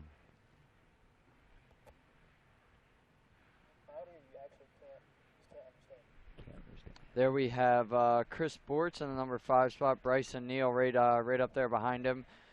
Him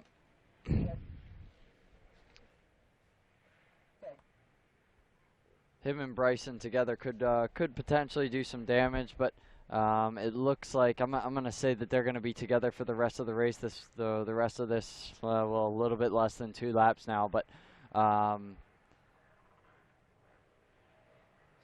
know Chris Borch. The battle there for the number 2 spot is Jared McClure, Bryson Neal, and then Chris Borch in the point standing. So the results for Jared, Bryson, and Chris are very crucial to the 3 of them.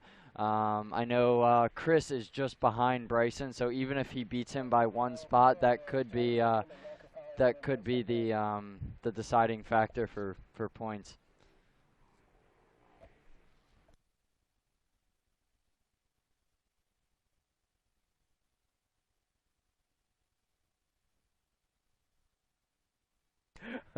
Wow, what a day! And coming this weather, I tell you, it really presents a challenge for everybody, right? Racers, riders, fans, track crew, TV crew, audio crew, you name it. But I think we finally got the bugs worked out as we watching down here at the creek jump once again. Mikey Wayne sounds like he has got some news from down in the pits again. With well, it's not 4-wheel. We're in the Johnny Gallagher pits, and I'm with Becca Sheets. And Becca has got her jersey on display for the ISDE. She's got the T-shirts for sale for the ISDE. So I just thought, you know what, we got to give her a nice plug here. Look at that, the ISDE shirts. Well, Becca, talk to us a little bit about that. You've experienced it before, and you're going to represent Team USA again. Yeah, last year was my first year doing the ISDE, and we went to France, and it was one of the coolest experiences I've ever had on a dirt bike. So when I was asked to do it again this year, I was really excited, and I said yes right away. So yeah, we're just doing some fundraising. I have my T-shirts for sale, and if you buy a T-shirt for $25, I'll give you a raffle ticket to win one of my signed ISD jerseys from last year. Our team this year is really solid, and all three of us girls are we're really good riders, and we're really skilled with our bike work and everything like that. So I'm pretty excited. There you go. Check it out, guys. Becca Sheets, the Team USA ISDE. Thank you, Becca, guys. All right, thanks a lot, Mikey, and congratulations to Becca for getting chosen to go to the ISDE again. I know she will represent very well Team USA, there's no doubt. As we roll through this race now, Landon, we are just over an hour into this, an hour and 6 minutes, and wow, these boys are trying to keep control down there at the mud hole right now. Folks getting a little bit out of hand, you know. It's controlled chaos. I know it doesn't look like it's controlled whenever you look at it, but honestly, it really is. And there are limitations and there are rules, and if they get broken, they do get called out for it. And that's one good thing about it. You know, we can say about our track crew. That's the beauty of it. I mean, not very many sports can you get so close up on the action and still feel, you know, like, you know, you're in a safe zone. You know what I mean? It's obviously these guys, they know where they're at. They know they got to be ready to move fast. We've seen some pretty fancy footwork at this particular creek jump. Actually made the Today Show, if you remember, right? Yeah, it did. It made the Today Show. Made Ridiculousness on MTV. Yeah, that was some fancy footwork. But again, we got guys down there, so it is controlled chaos. And as you can see, we have barriers to keep people back so far. So the riders know where their zone is. The fans know where their zone are, or they're supposed to, or they get reminded real quick anyway. But there you see, keeping it all under control here as we roll through. Our leaders are due in at the finish line in about 18 minutes. So we got a lot of things that can take place. And this track right here is certainly offering up some. And Landon, I understand that there might be some fresh trail. Even after all these years we've been out here, there's some fresh trail out there this morning. It's funny you say that, because that's exactly what I was thinking when I was racing this morning. I mean, we've been racing here a long, long time, and it seems like there's really nowhere else to go. But yeah, there's actually a couple places on today's track that's some fresh trail, or at least some new trail for us. So It seems to be pretty good. It's impressive what these track workers here can do and still come up with new stuff and make great tracks week in, week out, and you know, it's they don't get to spend all year on just making this one fabulous track, but you know, they just left Mason-Dixon probably last Wednesday and got here maybe early this week, and here we have this masterpiece. Masterpiece for sure, and I'll tell you, it's a masterpiece in work. I mean, it's not over yet. This race weekend is going to be I think hold a lot of memories in special places for a lot of people on a lot of different levels, from a spectator to a racer. These types of conditions, these make for memorable moments, you know. Yeah. I mean, we talk about there's so much that goes on in our life that don't stand out, but it's the things that are out of the ordinary that stand out the most, the things that are the hardest and most grueling and the toughest on us, the ones that stand out and we remember the most. And this is going to be one of those, I think, Powerline Park GNCCs that we remember, because we remember it being so warm and then it turning so cold. And I have to say, this is probably the greenest I've ever seen it here as well. Normally we have fall foliage, but something about the weather pattern here in Ohio this year has not afforded that any whatsoever. Yeah, look at that. We got campfires by the racetrack over there. Everybody's freezing. Rained a lot last night. One thing I do want to touch on quick before we get these top riders coming through again, Cole Richardson, coming off of his first win last weekend. No, he was super amped about that. He had worked really hard all summer long, and you know, a lot of people may have been saying, or a lot of people may have been thinking, you know, maybe, you know, was it just like a fluke thing? Did he just, you know, happen to get the win? But tell you, he is backing it up 100%. You know what the fluke is? That he hasn't won yet. Right. That's the fluke. I agree. That's the fluke thing. If anybody says his win was a fluke thing, I'm going to tell you the fluke thing is that's his first win. Right. You know, because I expected, and obviously. It's been a long, I mean, and not like a year, like, you know, 2 years, 2.5 years. Well, and you look back at his amazing history. Talent. Right, but he also had a lot of injuries, too. He did. Well, last year was pretty much a wash. Yeah. So, and even the year before that, he had the illness. So if you pick up where he left off 2-3 seasons ago, he's right where he should be, honestly. And he's still very young. I mean, I'm 24, and I think he's maybe a year or two younger than me. I think he's like 22, yeah. Yeah, so he's still very young, and I think he's got a lot of good things ahead of him. And looking right now, I know I'm trying to keep an eye on some of these amateur classes. I know a lot of folks are right now, especially with the championships starting to close here. We only have a handful of the amateur guys that have checked in. Things have really spread out quite a bit here, I think, class by class wise. I know something interesting to me today, too, was the fact that we saw the Senior A class actually starting on row 3, where traditionally I always seem to remember the College A class. Right. Senior A rider starting out there today. I'm not sure if that's just a rotation that they do or what, but it certainly caught my attention today. And Ryan Shaw, who is leading that class, has a 45-second lead over Justin Kerr in that class out of that first and second place. Rob Zimmerman, the 409 out of West Liberty, Ohio, another 7 seconds back. John Salsa is fourth. The 410, Mark Batson out of LaSalle, Michigan. He is a fifth-place ride, and he just checked in, actually, about 2 riders ago. Michael Hayes out of Rocky Face, Georgia, the 048 due in 6th place in that Senior A 40-plus class. So wondering how they are doing in the overall right now. That might be one thing that folks were wanting to see. It might be a little bit of an experiment for some folks, because we know we got some fast 40-plus guys out there. But where is our top non-XC1 or XC2 rider, and what class is he from?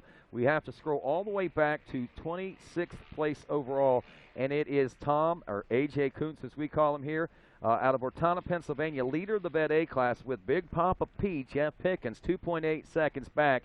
I got a chance to talk with Jeff Pickens earlier this week, a little bit about this championship and the things going on in it and his life in particular. But this Vet A 30-plus class championship is a heated one, no doubt about it. And yeah, absolutely. You can watch that one on Quad Radio if you want to check that out. Go onto the Facebook page there. But Jeff just did it the other day, so it'll be easy to find. Had some really cool things to say about the class. Corbin Knox, I don't know if you caught this or not, all black with a Trans Am emblem. he looked like the Bandit. Smokey and the Bandit. That's what he was going for. I thought at first it was an Intimidator, a Dale Earnhardt thing. Then I seen the emblem on the front of the nose of the quad, and I was like, yep.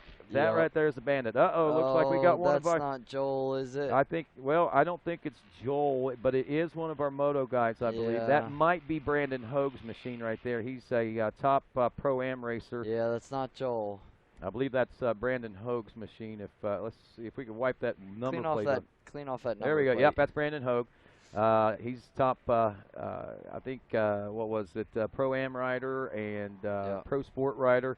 Looks like he blew a shock is what they're messing with. You know, there. the interesting thing about this particular guy is he's got a brother that actually races two wheels and tried for the nationals earlier this year. Well, it looks like Mikey Waynes is down there, and he gets to talk to Brandon Hoag and his first St. Clairsville experience, and maybe his first GNCC experience. Let's check in with Mikey Waynes right now and see what's going on. Well, you guys are seeing the pit right now. Well, who's that Ty Lube guy behind him? Is that? There you go. All right. That's Hayden Mickelson right there. Brandon Hoag, man, not necessarily. I'm going to move you off the track just a hair because I'm scared to death. Well, Brandon Hoag, man, you ran the XC2 today. Maybe not the finish you wanted, but hey, welcome to GNCC, man. Yeah, man, this is my first GNCC event, and it's pretty wild. I'll tell you that. It's a lot different than motocross. Like coming into the ruts and stuff, you can't go fast because if you go fast, you're going to hit a little bump and smack a tree, and yeah, it's pretty wild. Well, tell us, man, what the heck happened? Your day got cut short. What happened to the bike out there? Well, I kept getting stuck, and I didn't know what was going on. It felt like it was sitting really low, but I don't know. I think something's wrong with the rear shock. I think I blew it, but oh well, man. It was still, a blast of fun. So. You going to come back in a couple of weeks for Ironman? Yeah, I want to try to get this bike a little more set up for GNCC. This is actually my MX bike. The only thing we did was put big tires on. I'm going to try to get it a little set up better and then maybe go to the next one. I think it's Ironman or something, but yeah, sounds pretty fun. Ironman or something, guys. Brandon Hoag, welcome to GNCC, man. Yes, for sure. Good to see Brandon out. As I said, top XC2, top Pro-Am racer in the ATV motocross world, and obviously pretty good for a few minutes anyway in GNCC. This and I'm sure he'll vouch for it. I mean, this GNCC racing is a whole different animal, and I'm sure it's a little bit of a learning curve, and I'm sure Joel and everybody else will realize that. That looks. Oh no, we've missed our leader. So that looks like Bryson Neal and Chris Borge coming through that section again. So Bryson has gotten back around Chris, and they should be in the number 5 spot, I believe. Yeah, 5 spot in XC1 anyway, not counting overall. I'm not sure if Hunter Hart's gotten in front of them or not. So I'm sure before that we let's look back. We had Bryson Neal just ahead of Chris Borge. Adam McGill was ahead of Bryson Neal. Jared McClure ahead of Adam McGill. Cole Richardson ahead of McClure. And then, let's see, where are we at? Looks like Walker Fowler, I'm sure, was still. Yeah, we just need to scroll down just a hair just more. A little bit more. I can't get it to do it. There we go. There we go. I see Matt Blankenship. I see Blaze Taylor.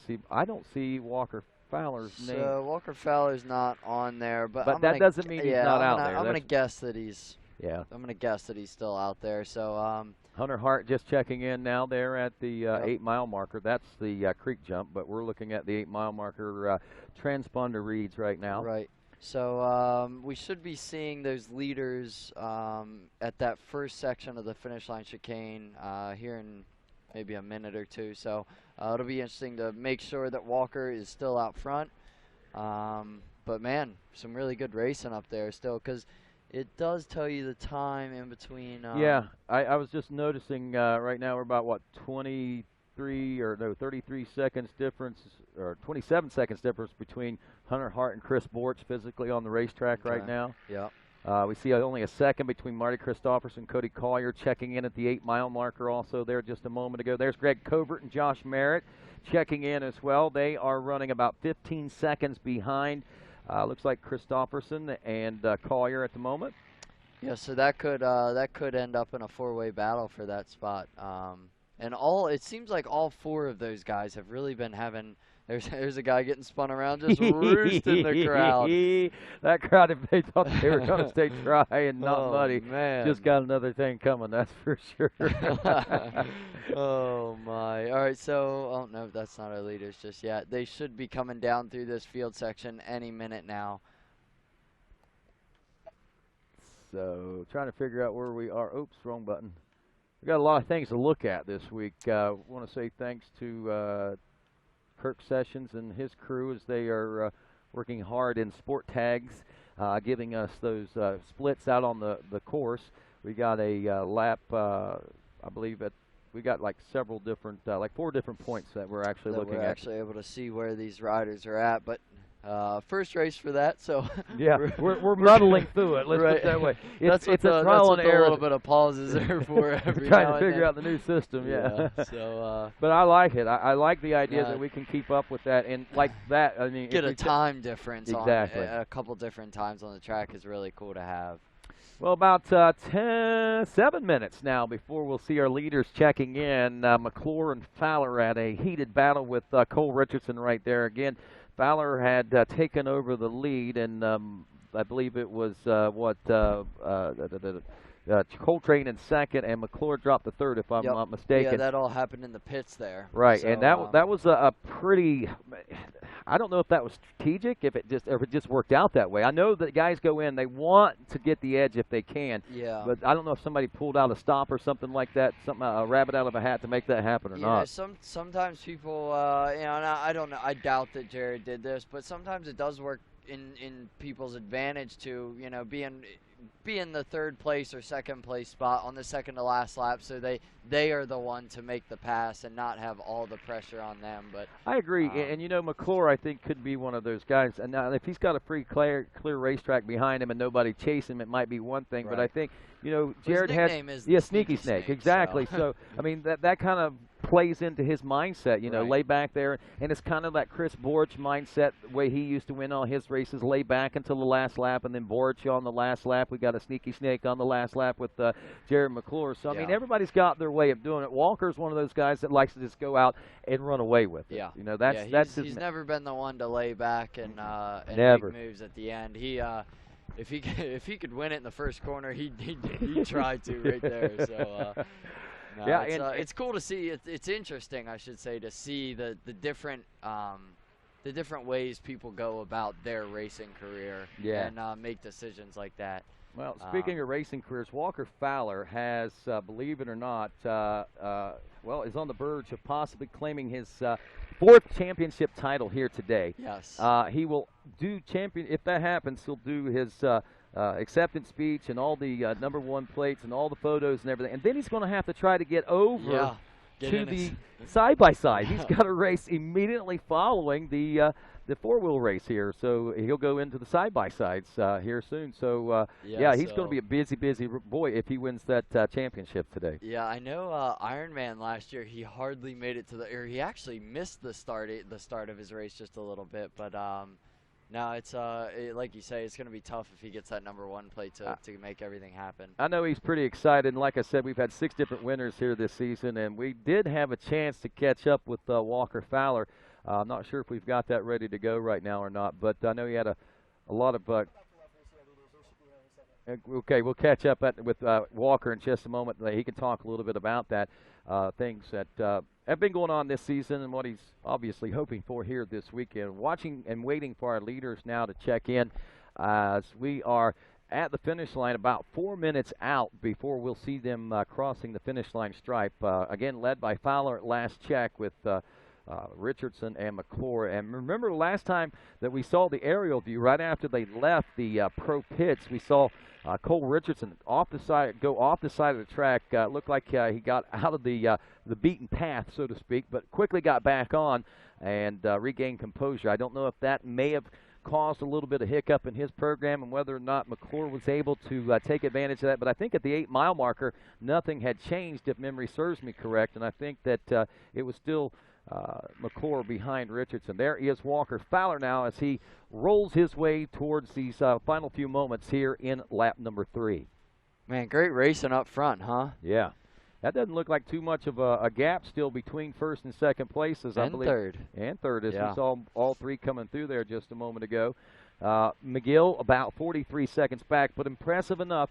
Again, I think just running the familiar or similar lap times to those guys, and he's by himself. Nobody's pushing him. He doesn't see anybody to chase, and he's still able to race those lap times. You have to wonder if he was in the heat of the battle with those guys, how much faster might Adam McGill actually be able to go? I agree. I mean, it's definitely easier to chase somebody. You know, it's definitely easier for Jared to run Cole's pace or Cole to run Walker's pace, or even Walker to run away from those guys, just because they're there pushing each other every corner of this racetrack. But like you say, Adam's out by himself and still running, I think, almost identical lap times last lap. So that's really impressive of him. So wow, is that our three lead? Oh, that was our three leaders. Did you see how things tightened up? Something happened. Yeah. Well, they had a lapper jump in there. Okay. They all had to get around, and that's a really, really tight section there.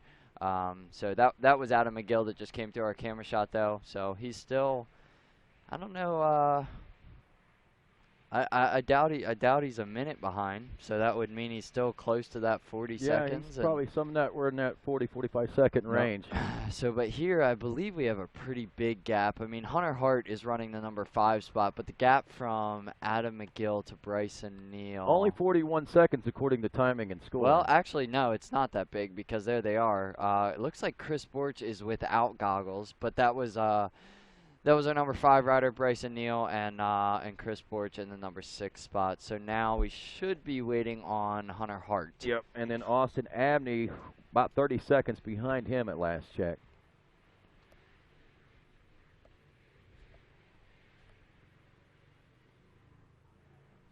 So I believe within 2 minutes we should be seeing our leaders check in here at the finish line itself through the finish line barrels. And we'll get a true assessment of what this lap has brought to us. We saw, like we said, the little mishap there. We saw the passes in the pits there.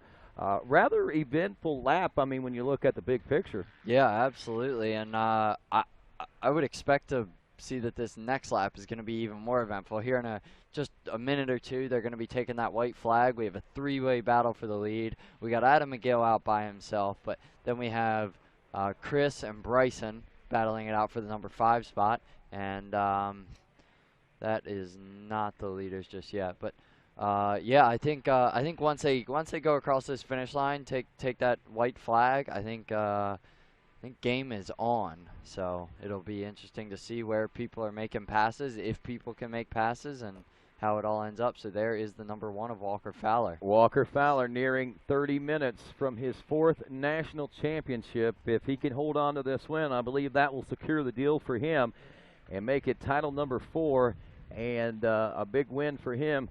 Something that, you know, we saw him do so easily in 2018. Not that he has had a horrible season by no stretch of the imagination, but he has not been in the center of that box as often. And like we said, 6 different winners. The first time that we had 6 different winners was the first time the championship ever raced. I believe it was 1980. Oh, really? 1993. Yeah, well, let's see. I have to go back and look at the exact. I think it was 88. There were 6 rounds of ATV racing, 6 different winners that year. Oh, wow. Yeah. That's really cool. Yeah. Yeah. And then there was one other season that we had 6 other different winners throughout the course of the year. I'll have to go back and look at that again. I posted it on Facebook a few days ago. But we've had several seasons where we had 5 different winners throughout the year. But right. I mean, and never a 7 different winners in the season. Will that happen? I mean, we still got this and Ironman to go. Ironman as well, and Ironman's a real mix-up. I mean, I know a lot of people are really good there. It's almost everybody's favorite track, so that'll be cool to see if we can get a 7th winner. Our front 3 running nose to tail right now. Fowler, Richardson, McClure, as they head through the pits out of the backside now. Where we were watching there a moment ago, there is Adam McGill. And now you were talking about the gap seeming to be not quite the minute. We thought that he was still in that 45-second range. 1 minute exactly is the gap, 1 minute 0.9, so just almost a minute and 1 second back is Adam McGill behind McClure, Richardson, and Fowler right now. So he was actually about, he was still only 11. No, I take that back. about 20 seconds. Yeah. 21 seconds off. Adam was about 21 seconds off of what Walker, Cole, and Jared ran. Oh, here we go. Here's the mud. Oh, that guy's down. These are the mud fleas in action. So as you can see there, these are the moments those guys have been waiting for. They really have. They really have. With toe strap in hand, their mud gear on, they're ready to make things happen. They are making it happen. Now, a situation like this, not so bad right now, but if you've got your pros coming up behind them, they're going to have to check up and either go a different route. And if they have to check up, they're going to end up in the same situation. And the worst part is, if they have to go around, they know nothing about the alternate routes because all they do is jump it. Yeah. So, you know, they're kind of going into blind territory. Well, it looks like that has been cleared away, but that also is an indication that the ground might be here getting soft we go. again. This here is Bryson Neal and Chris Boards coming through the pit area. I'm not so sure that Chris has goggles on, and he did not stop. But I could be wrong. Maybe he does have some goggles on. Maybe he's just that tough, man. He is a pretty tough guy. Well, as we were mentioning there a few moments ago, talking about Walker Fowler, you know, big week, big season, and a big possible championship at Bay. We had a chance to catch up with him there last night. So, I mean, I've gotten 10 miles in on the bicycle before I found the camera crew, so that's pretty fun. But everything looks awesome, and I know there's the possibility for a little bit of rain in the forecast, but I don't honestly think it's going to hurt anything. A couple hours shower would probably keep the dust down for us. It's beautiful right now. Like I said, it'll actually probably end up being dusty. Yeah, you know, it's kind of like the truck in the background, just kind of not going the way we planned this. But, you know, that's literally it. You know, last year I couldn't make a mistake, and the wins just kind of fell in my lap. And this year I'm having to ride, honestly, 200% harder for half the results. You know, this will be our 11th race, so out of 10 races I've won 5. It's definitely not something that I'm not proud of or not stoked about because of, you know, if we're this close to a championship again, but it's just been a hard year. Just weird stuff. Everyone's been riding really well. I'm not taking anything away from those guys by any stretch, but just a lot of weird stuff's been going on. So I'm going to look back at hopefully this championship and know that there was a lot of things we left on the track and a lot of things that we missed, but if we can wrap up a championship, it'll still be a good one. It's probably a combination of both. I think everyone's definitely riding better. Honestly, I don't think they're riding any better than they ever have. The difference is they still are confident that they're capable of winning. You know, like last year, I just got on a good streak, and honestly, everyone kind of gave up. You could literally see it in their riding style that they gave up. Like, they were racing for second when they showed up.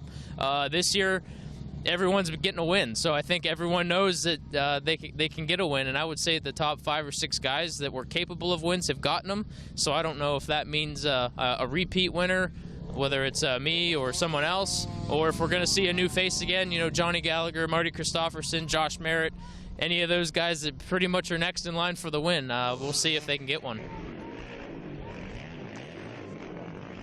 There we have Walker Fowler. Actually, that is our top 3 coming through the creek jump right now. I think we might have missed Walker Fowler coming through, but Cole Richardson still right behind him. Jared McClure still right there. But yeah, that was our defending champion, Walker Fowler, and like we were saying earlier, today could be the day where he makes it yet another championship, so he can move on to next year and go after yet another one. So.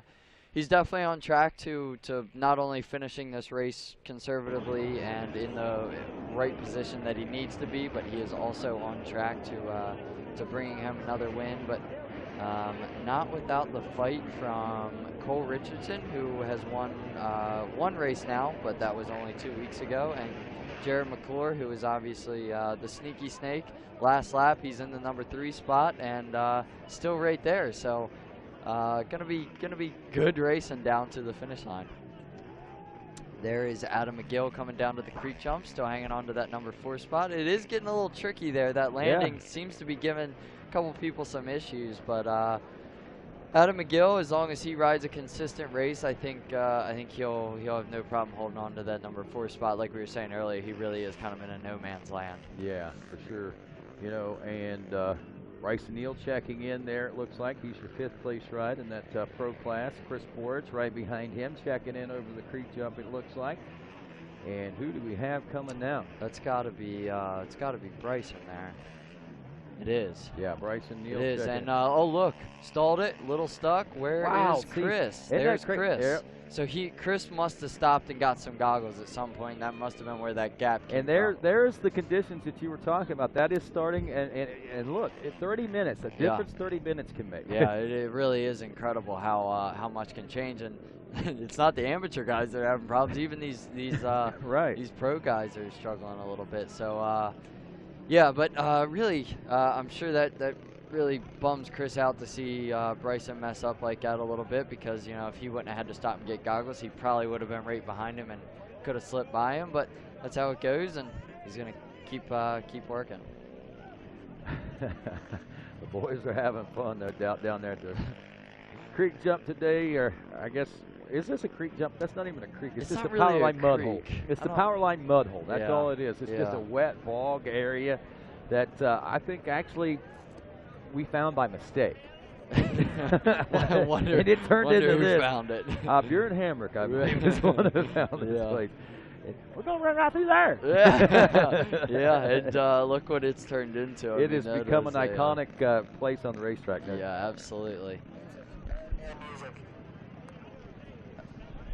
Hey, folks, don't forget, we'll be at the Ironman coming up here in a couple of weeks, and with that, we have got big things going on as far as entertainment Friday and Saturday nights. Of course, we're going to have bands playing. I mean, we got racing, we got e-mountain bike racing, we've got all kinds of craziness going on, but Friday night, 8:30, Davidson Brothers will be there at Ironman Raceway on the main stage, and on Saturday night, the Monster Energy Sound Tour. It will be Easton Corbin. He'll be checking in. Remember, we had the Monster Energy Concert Series at, I believe it was South Carolina. Camp Coker. We had those guys that had a really good show, and they're bringing out another one of their artists, and Easton Corbin going to be there at 9:30 on a Saturday night at the Ironman Raceway, so make sure that you folks are there. As far as admission goes, when you get to the race, your ticket to the race is your ticket to the shows on Friday and Saturday nights as well. So hopefully you come for the entire weekend and enjoy yourself and take in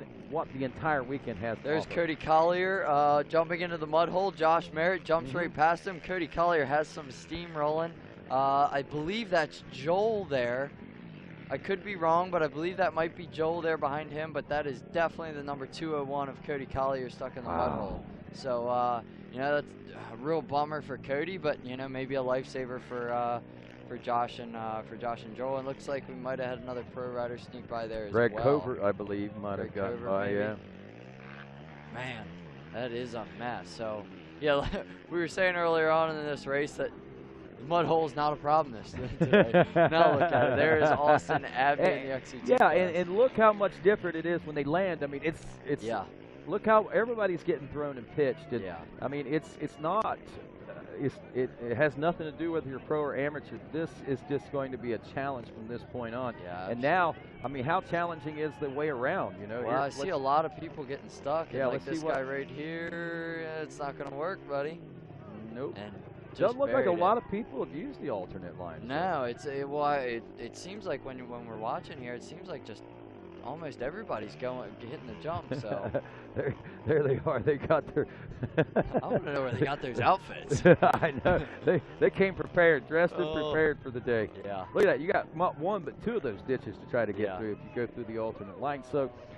It's great. It's a big part of GNCC racing. I love that we have people out there like that that literally just love to get muddy and help other people out. So it's especially on a day like today. Oh, I know. They got to be freezing. Yeah. Well, no, they're not. Yeah, that's what I was actually thinking. Now, you got to wonder, if you hit that thing hard, jump farther, is that going to be good, or is it just the way the jump's going now? It's going to land you there every time, no matter how hard you hit it. Yeah, I don't know. I mean, I know last year we almost you almost kind of landed on a little dry spot, but then had to skip over another wet spot. So, and it kind of looks like that again this year. So, so yeah, I think there is a sweet spot to land on, and I'm not so sure jumping the whole thing is the best option. Wow, an hour and 37 minutes into this race. We are on the final lap. Tickers will probably be flying in about 27 minutes or so, and Walker Fowler should be claiming championship number 4. Is that going to happen, or will the freight chain roll to the front of the pack again? What about the Sneaky Snake? He's ready to strike as well. Stick around. GNCC Live continues right after this.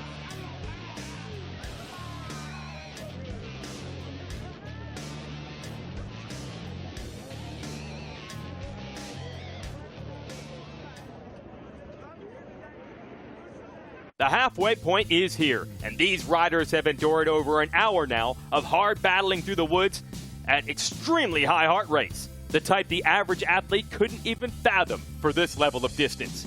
Can they stick with it to the end? Don't click that X. GNCC Live on RacerTV.com continues after this.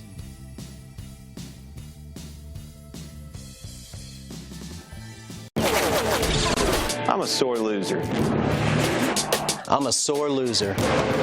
Losing is not an option for me. To be the best. The best. The best. You have to have the best equipment under the hood. That's why I only use Cometic products in my engines.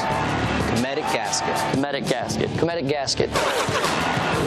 Cometic gasket, a superior quality gasket for those of us who demand the highest level of performance.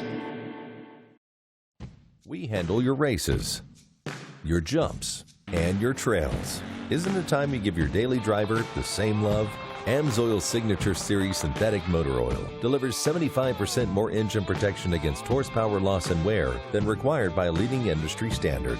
AMSOIL also offers a full family of ATV, UTV lubricants, giving you above and beyond fortification for your weekday and weekend vehicles. AMSOIL, devoted to protection.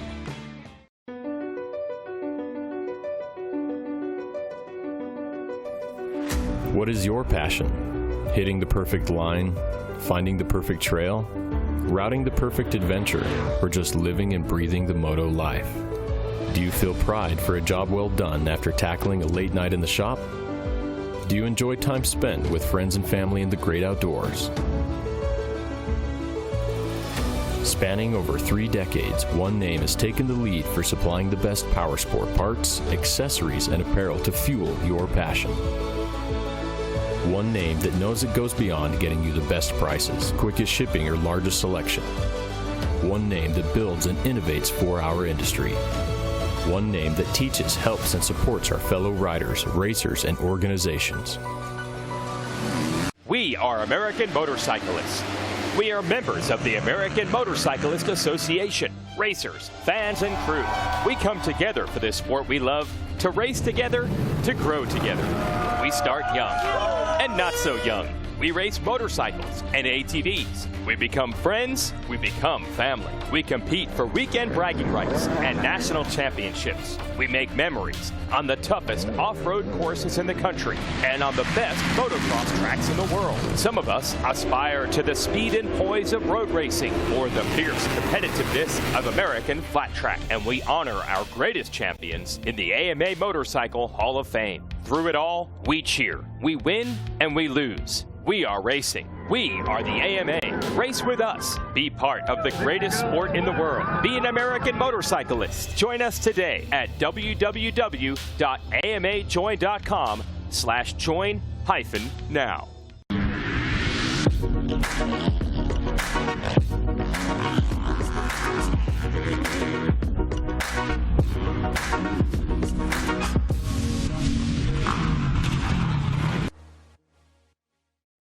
Even when you're the best, you never stop striving to be better.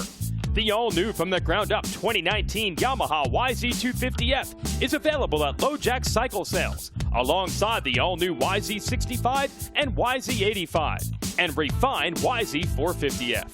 So stop by LoJack Cycle Sales today in Tarentum, Pennsylvania, and visit our online inventory at www.lojacks.com. Yamaha YZs. It's why we ride. So, it's GNCC Racing. This is Chris Borich. You're watching GNCC Racing. This is Chris Borich. You're watching GNCC live on RacerTV.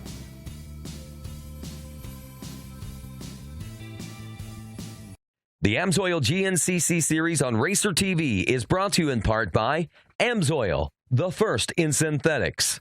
Rocky Mountain ATVMC, get ready. And Monster Energy, unleash the beast.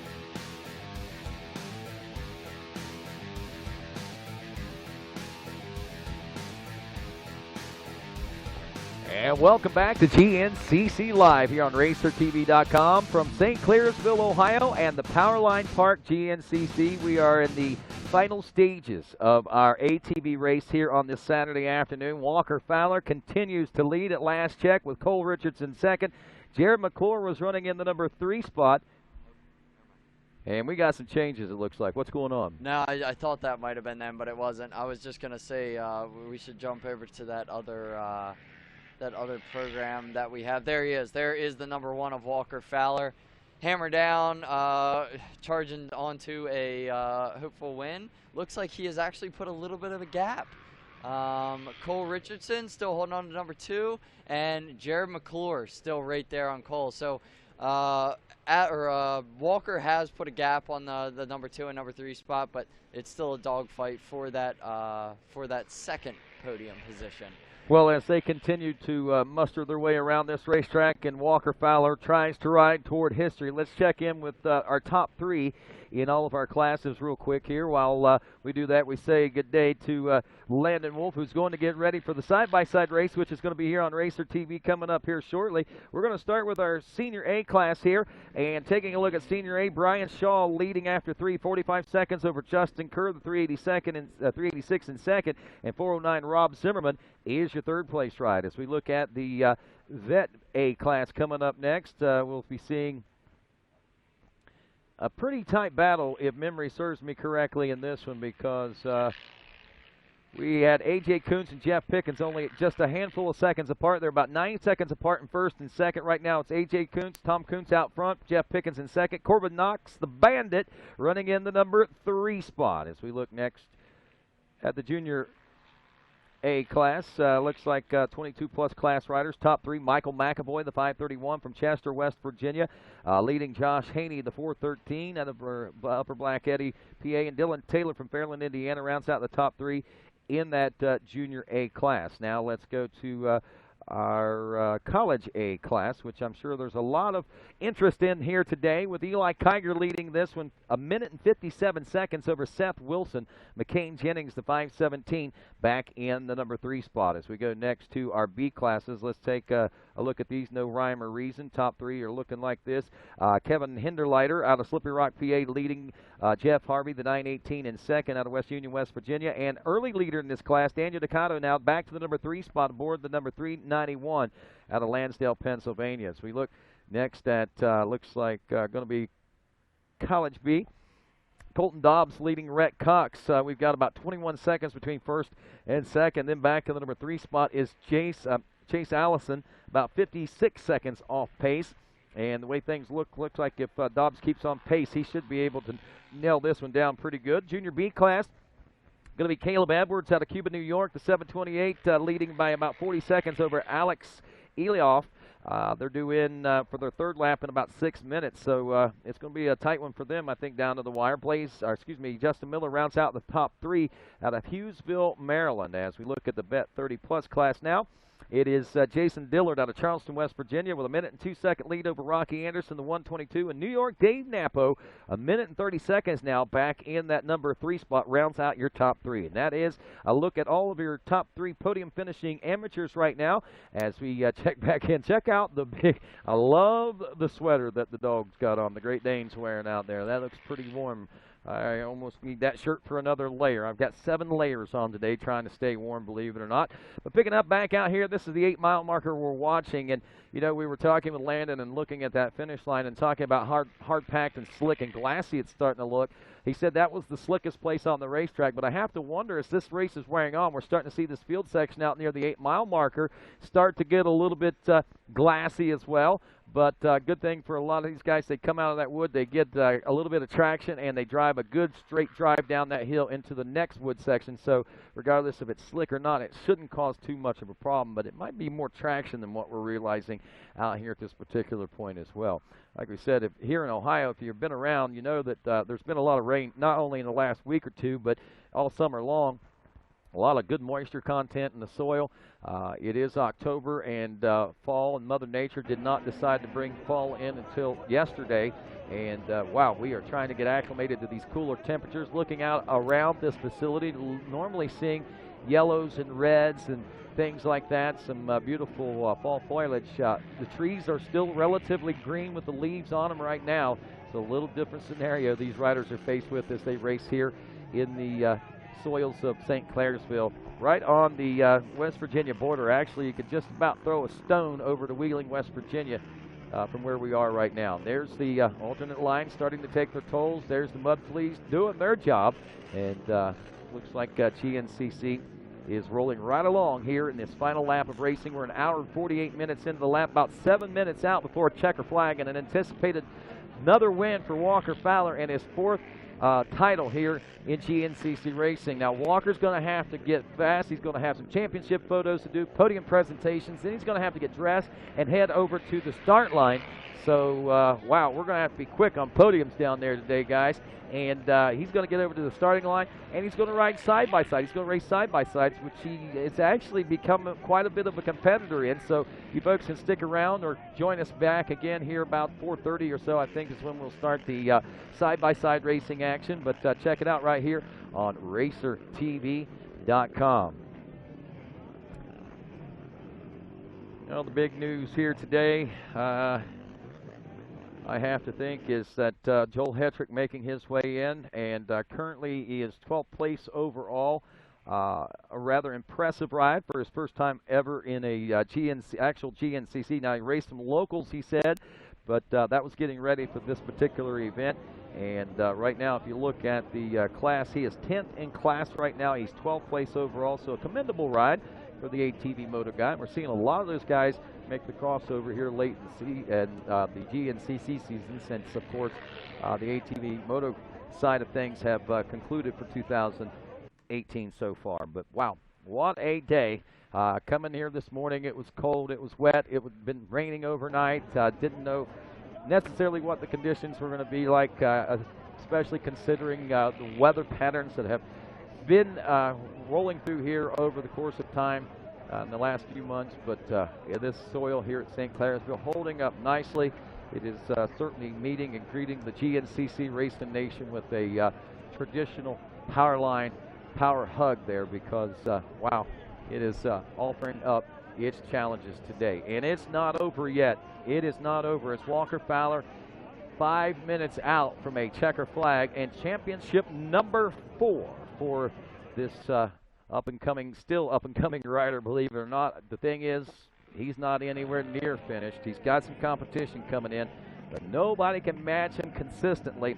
However, you got to give it to Cole Richardson, though. For the last 2 weeks, this young man has been right there, hot in the shadows, and actually 2 weeks ago took the win away from Walker Fowler. Will he be able to do that again today? Steal the win right out from under his nose? And if it does, what kind of stage and scenario does it set up, not only for Ironman, but what 2019 may hold as far as championship is concerned? We may have a brand new player if Cole Richardson can stay healthy, I should say, and he definitely bring a lot of weight to the title fight next season. Again, a little slow start after 2 years of injury and illness that kind of took him by the wayside there.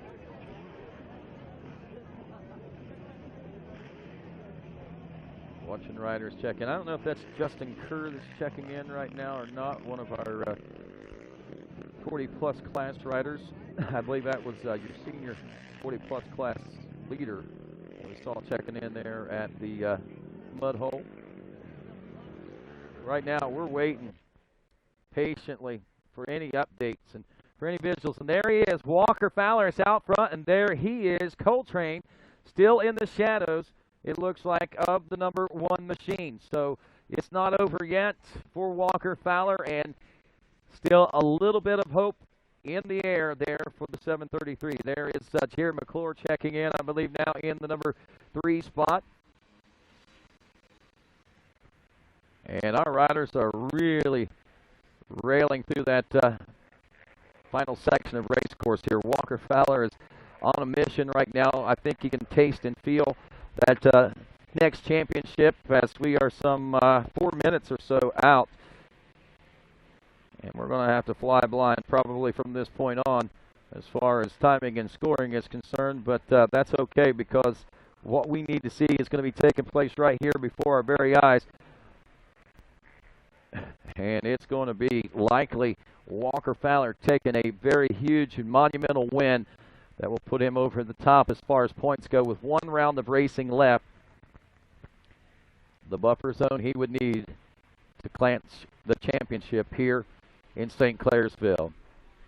Folks, as we said, we'll be back with UTV Racing coming up here in a little bit on RacerTV.com. We'll also be back tomorrow about 1 o'clock for the two-wheel side of things, and things are really starting to heat up there. Caleb Russell with an opportunity to possibly to clinch the championship and the two-wheel side of things coming up tomorrow. But again, it's another one of those wait-and-see scenario situations, and the way things have been going in the last few races, who knows what that two-wheel circumstance and situation is going to bring us by the time the, well, not only checkers fly here tomorrow, but about that Ironman GNCC. Tomorrow's going to set the stage, I think, for what the Ironman is going to have for the two-wheel side of things, just like today's race is kind of setting the stage for it all as well. And I heard Mikey Waynes talk about the silly season, people out looking for that special ride, that one opportunity to impress that individual that may afford the opportunity to fund their program and things like that. So the silly season gets kind of crazy, especially in these final races like this, as riders begin to pull out all the stops, dig deeper than they've ever dug to try to prove to themselves and the world what kind of top-shelf talent they truly are. Again, we wait. It should be within just a couple of minutes now before we'll see that number 1 machine gracing the finish line chicanes through those AMSOIL banners, driving home hard to that finish line. And like we say, another historic championship, a 4th consecutive one for Walker Fowler. But we're not there yet. There's Chris Borch as we're watching. Riders check in out on the trail. He's still running behind, I believe, the number 2 of Bryson Neal. Bryson Neal, a top competitor here in 2018. He is one of our riders that's gotten a win. Chris Borch has gotten a win. And here's a guy that's going to get a win, and the big win coming today because this one's going to secure the national title as well. Walker Fowler into the final chicanes as the 5th pump goes in the air. Look at that, my friends. 4-time GNCC champion Walker Fowler takes the win here in St. Clairsville and claims another page of history. His mechanic, Mark Notman from Walker Fowler Racing, coming over to give him a high five. And I'll tell you, folks, that right there, a good union and a good marriage as far as partnerships go in racing. Mark Notman, a top GNCC racer himself at one time. He and Walker Fowler get together. Walker says, I want you to build my stuff, Mark. Mark retires from professional racing and goes into full-time mechanicking. And since that time, he has now won 4 championships as a mechanic. So congratulations to Mark Notman as well, because they've really dialed that program in over there so very well at Walker Fowler Racing. As second place, I believe, I'm flying blind here, guys. I don't have timing and scoring. I'm actually going to pull it up on my phone like everybody else does and try to make things happen for you guys as far as the information. But I believe that it would be Cole Richardson in second, and of course with third place going to Jared McClure. But again, we can't necessarily hold that to be the case. So let's go back here and find our live timing and scoring. And as it pops up for us, we'll get the lowdown on the showdown here at St. Clairsville. And Walker Fowler is in with Cole Richardson.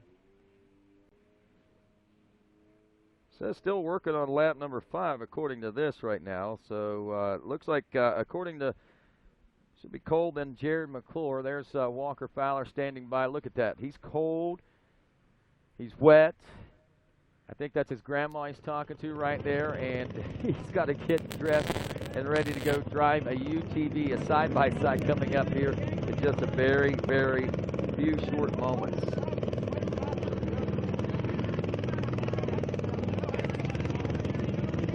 So looking at this, it looks like Walker Fowler actually slowed down on that last lap, some 17 seconds or so. Oh, I see what they're doing. They're hovering over the exhaust port of that motor, or of that ATV, and I'll tell you why.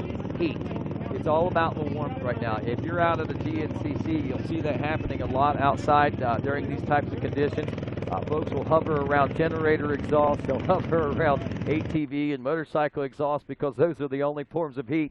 And here comes the heat now into the final stages. I believe we may be seeing our final competitors checking in with us. We'll get the seconds and thirds, and there's, well, actually that's Bryson Neal and Chris Borge checking in, so evidently my timing and scoring on my phone isn't working either. But I think it's Fowler and Mikey Waynes, you can correct me if I'm wrong, Richardson, McClure 1, 2, and 3, with Adam McGill in 4th, Bryson Neal in 5th, and Chris Borge just checking in the 7th place position, or 6th place position. I was looking at 7th, which would have been Hunter Hart after time adjustments if he maintains his steady pace there. So an update, and still tells me nothing. But regardless, we have a winner, and it is Walker Fowler, and he is without a doubt stoked to know that he's got number 4 in the cap, and that'll certainly take the pressure off from him. He'll be able to go out and have some fun here this afternoon in the side-by-side races as Mikey Waynes gets himself prepared down near the finish line region, ready to talk to Walker Fowler and the rest of our top competitors here.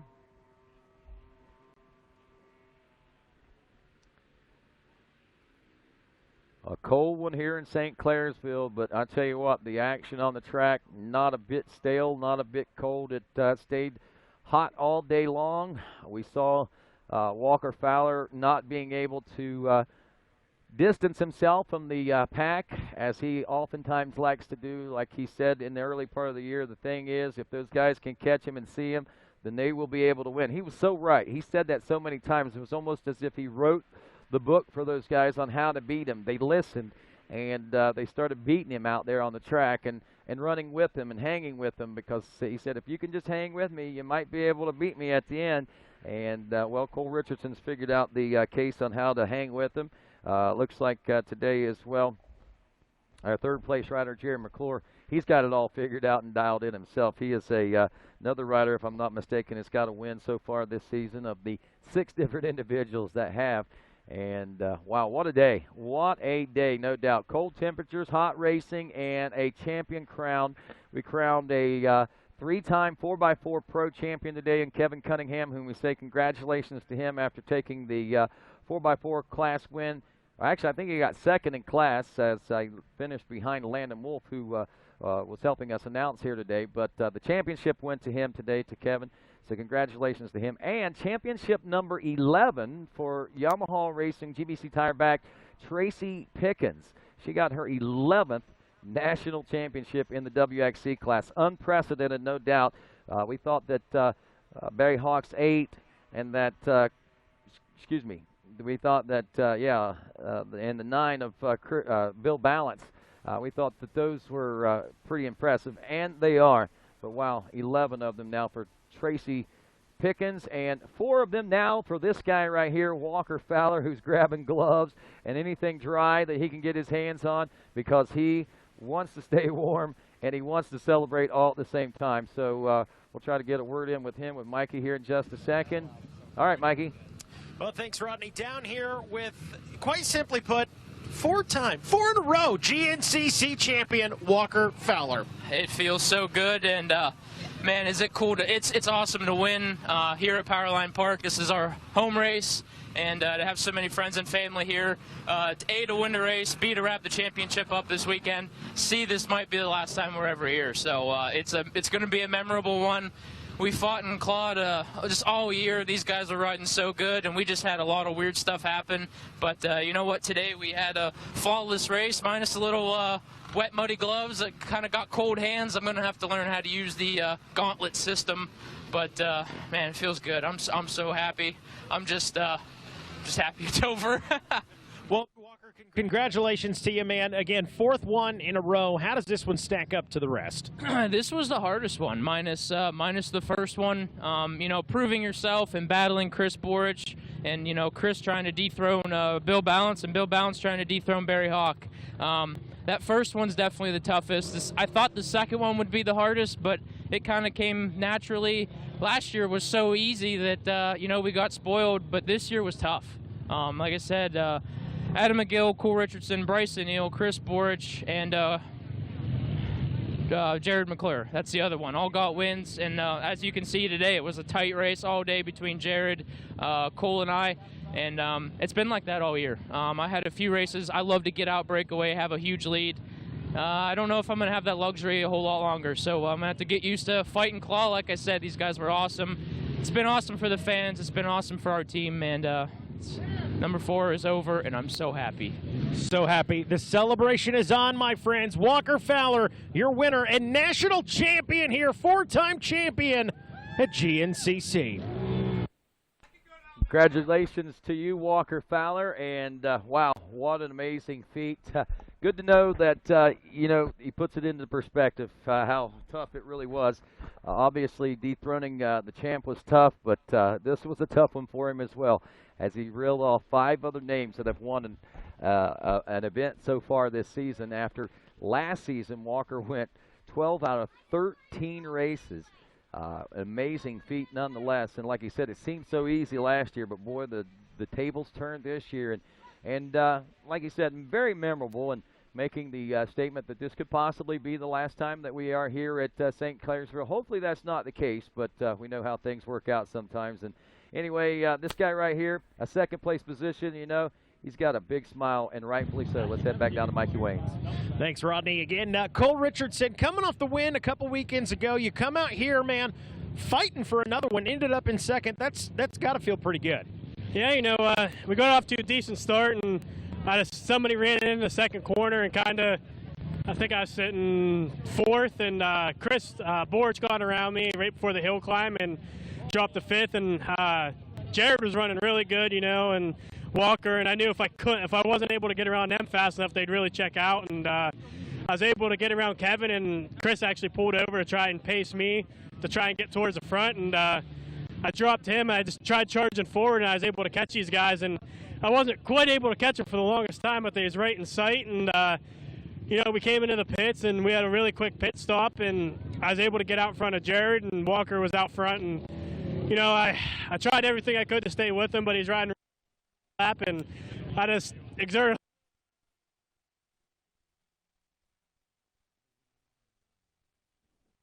pushed too hard, and you know, I'm in a points chase with Adam, so you know, as long as I was ahead of Adam, I was happy. So but you know, it's props to him. I think he wrapped up his championship, and you know, that's awesome. And you know, Jared, after you know, breaking his collarbone and coming out here and you know, running for a win with both of us, it was a good day.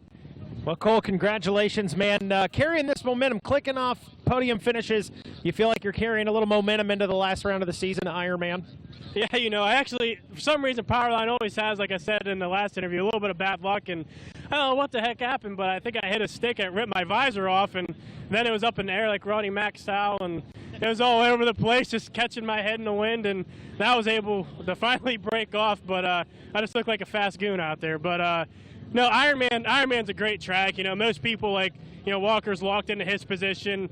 Me and Adam are still gonna, you know, be decently close, but you know, most people just it's to go out and have fun, and Ironman is just Ironman. It's like a second snowshoe. So, you know, the track always fits my style. That was my first pro podium there back in 2015. So definitely looking to try and get another win this season, but you know, one race at a time, and just, you know, the goal is just to try and get on the box. Good work. Cole Richardson, second place today in the overall. Wow, what a mature young man. There's no doubt. I mean, it's almost as if he has been raised to be a winner. I mean, he is very positive. He's got a positive outlook. He's very dedicated to the cause. There's no doubt. If you would have, well, if you know Cole in the situation 2 years ago, 3 years ago. A lot of people might have just went ahead and said, well, maybe this isn't for me. I'm not healthy. I got to go get my life straight. I'm going to go look at other things. Well, he said no. He said, I'm going to get myself healthy, and I'm going to still be one of the top off-road racers in the world, and that's exactly what he is becoming. There's no doubt in my mind. Again, folks, don't forget, we'll be talking to our third place here in just a moment, but Davison Brothers Friday night at the Ironman. That is in, of course, a couple of weeks from now. And then, of course, Saturday night, Monster Energy Soundstage will be alive again with Easton Corbin on Saturday night. So we look forward to having you folks all down for that one. And look at the folks ready to celebrate even after all the cold and mud. A lot of folks probably have found their way back to a heater somewhere, but not these diehard race fans. These diehard race fans at the Winter Circle are certainly ready to cheer on their new champion, newly crowned fourth champion, I guess you could say, in a row, fourth championship in a row for Walker, and they're going to do that. And like we said, Walker's going to leave that stage. He's going to jump in a fire suit. He's going to jump in a UTV, and then he's going to run over there and he's going to try to do it again and try to win out here today in the side-by-side racing action shortly. The Moose cool-down zone, not much action going on there. I think pretty much the entire track is a cool-down zone today. But I want to say thanks to Moose for providing the cool-down zone, as they always do, of course, giving the riders cold bottles of water and towels when they come off the track to try to help them out a little bit, because after 2 and 3 hours of racing, it's a pretty physically demanding thing that they go through. So any way that they can get replenished hydrating wise and cooling down there with the easy up canopies, just thanks to Moose Racing for all that they do and the great sport of GNCC racing. See folks talking to the 733 there. You know, he has got himself a growing fan base, and another guy that's got a huge fan base is the Sneaky Snake, and Mikey Waynes is standing by with third place. Thank you, Rodney. Down here, Jared McClure, man, a third-place finish today, an absolute battle with you guys in the XC1. Yeah, it was an intense day for sure. It was nice. I got a great start today. I mean, you can't do no better than the whole shot. I have a Dirtworks 24-volt start kit, fired the bike right up, fresh Baldwin head on there. Yeah. Man, it launched off that line, got me out front. I almost couldn't believe it, because I struggled on the starts lately, and man, I led for about 5 or 6 miles. Walker got by me. I followed him for a lap and was pushing him around a little bit. He actually pulled over and let me by. I don't know if he was pumping up a little bit, missing some lines, but you know, then I led for you know, the rest of that lap, and I think the whole next lap till he hit the pits, and just had a slow pit stop. Kind of struggled with my quick fill cap. It was like our own mistakes in the pits. I think that kind of cost me positions today big time. I felt fast. I felt like I had the speed to win. Definitely it was a bummer. I felt good though, you know, super happy coming off injury there with the collarbone. So, you know, felt like nothing was wrong with me today and excited to get to Ironman. All right, let's do it. Jared McClure right there, third place in the XC1. Wow, what a day, what a day, what a day, no doubt. Congratulations to those top 3 riders overall, and in the XC1 Pro class as well. And that's going to pretty much wrap things up as far as GNCC is concerned here on the ATV side of things. We're going to switch gears and get ready to go for UTVs coming up here in just a few moments. We've got some podium celebrations we'll be doing down with the Race Fans track side. So still plenty to do here at the racetrack. Also, we've got a word in with Hunter Hart, it looks like, as it looks like he may have claimed his national championship title in the XC2 Pro-Am class. Looks like you have wrapped up the championship in the XC2. Yeah, it was an awesome day. I was able to actually grab the whole shot, which is the first one I've gotten all year, and I never really looked back. Austin Abney, he was hung there with me on the first lap, and then I was able to just check out a little bit, get a nice little gap, and then from there on out, it was good, and we were set from there on out. Well, Hunter, big congratulations to you on the win, and one heck of a season. What's in store for Hunter Hart moving forward? Actually, at Ironman, we're going to go play with the big dogs. We're going to play in the big pond in XC1, and then next year we're going to go up to XC1 and hopefully hold our own up there. Today was an awesome day for our national number. We ended up, I think, 7th overall in the day, which will definitely help us out a good bit there, and hopefully we'll be able to keep number 7 for next year, or maybe even drop it a position. There you go. Hunter Hart right there, your champ in the XC2 and making the announcement, Rodney. Did you hear that? Moving up to the XC1. Well, moving on up. Got a lot of people moving up. I think he's running. Well, I think he knows that Ronnie Rush is in that class now. No, actually, I know this is something that Hunter has been looking forward to, and just wrapping up this championship was something that he was wanting to do before he made that step up. So congratulations, Hunter, and it will be so exciting to finally see you reach that XC1 Pro Row front line. Watching you work your way through the youth ranks has been awesome, no doubt. Well, like we said, that's going to wrap things up. We will be back here in just a few minutes with UTV Racing, but that's going to do it for the ATV side of things. On behalf of Mikey Waynes and Landon Wolf and all the rest of us here at RacerTV.com, I'm Rodney Tomlin. Have a great day, everybody.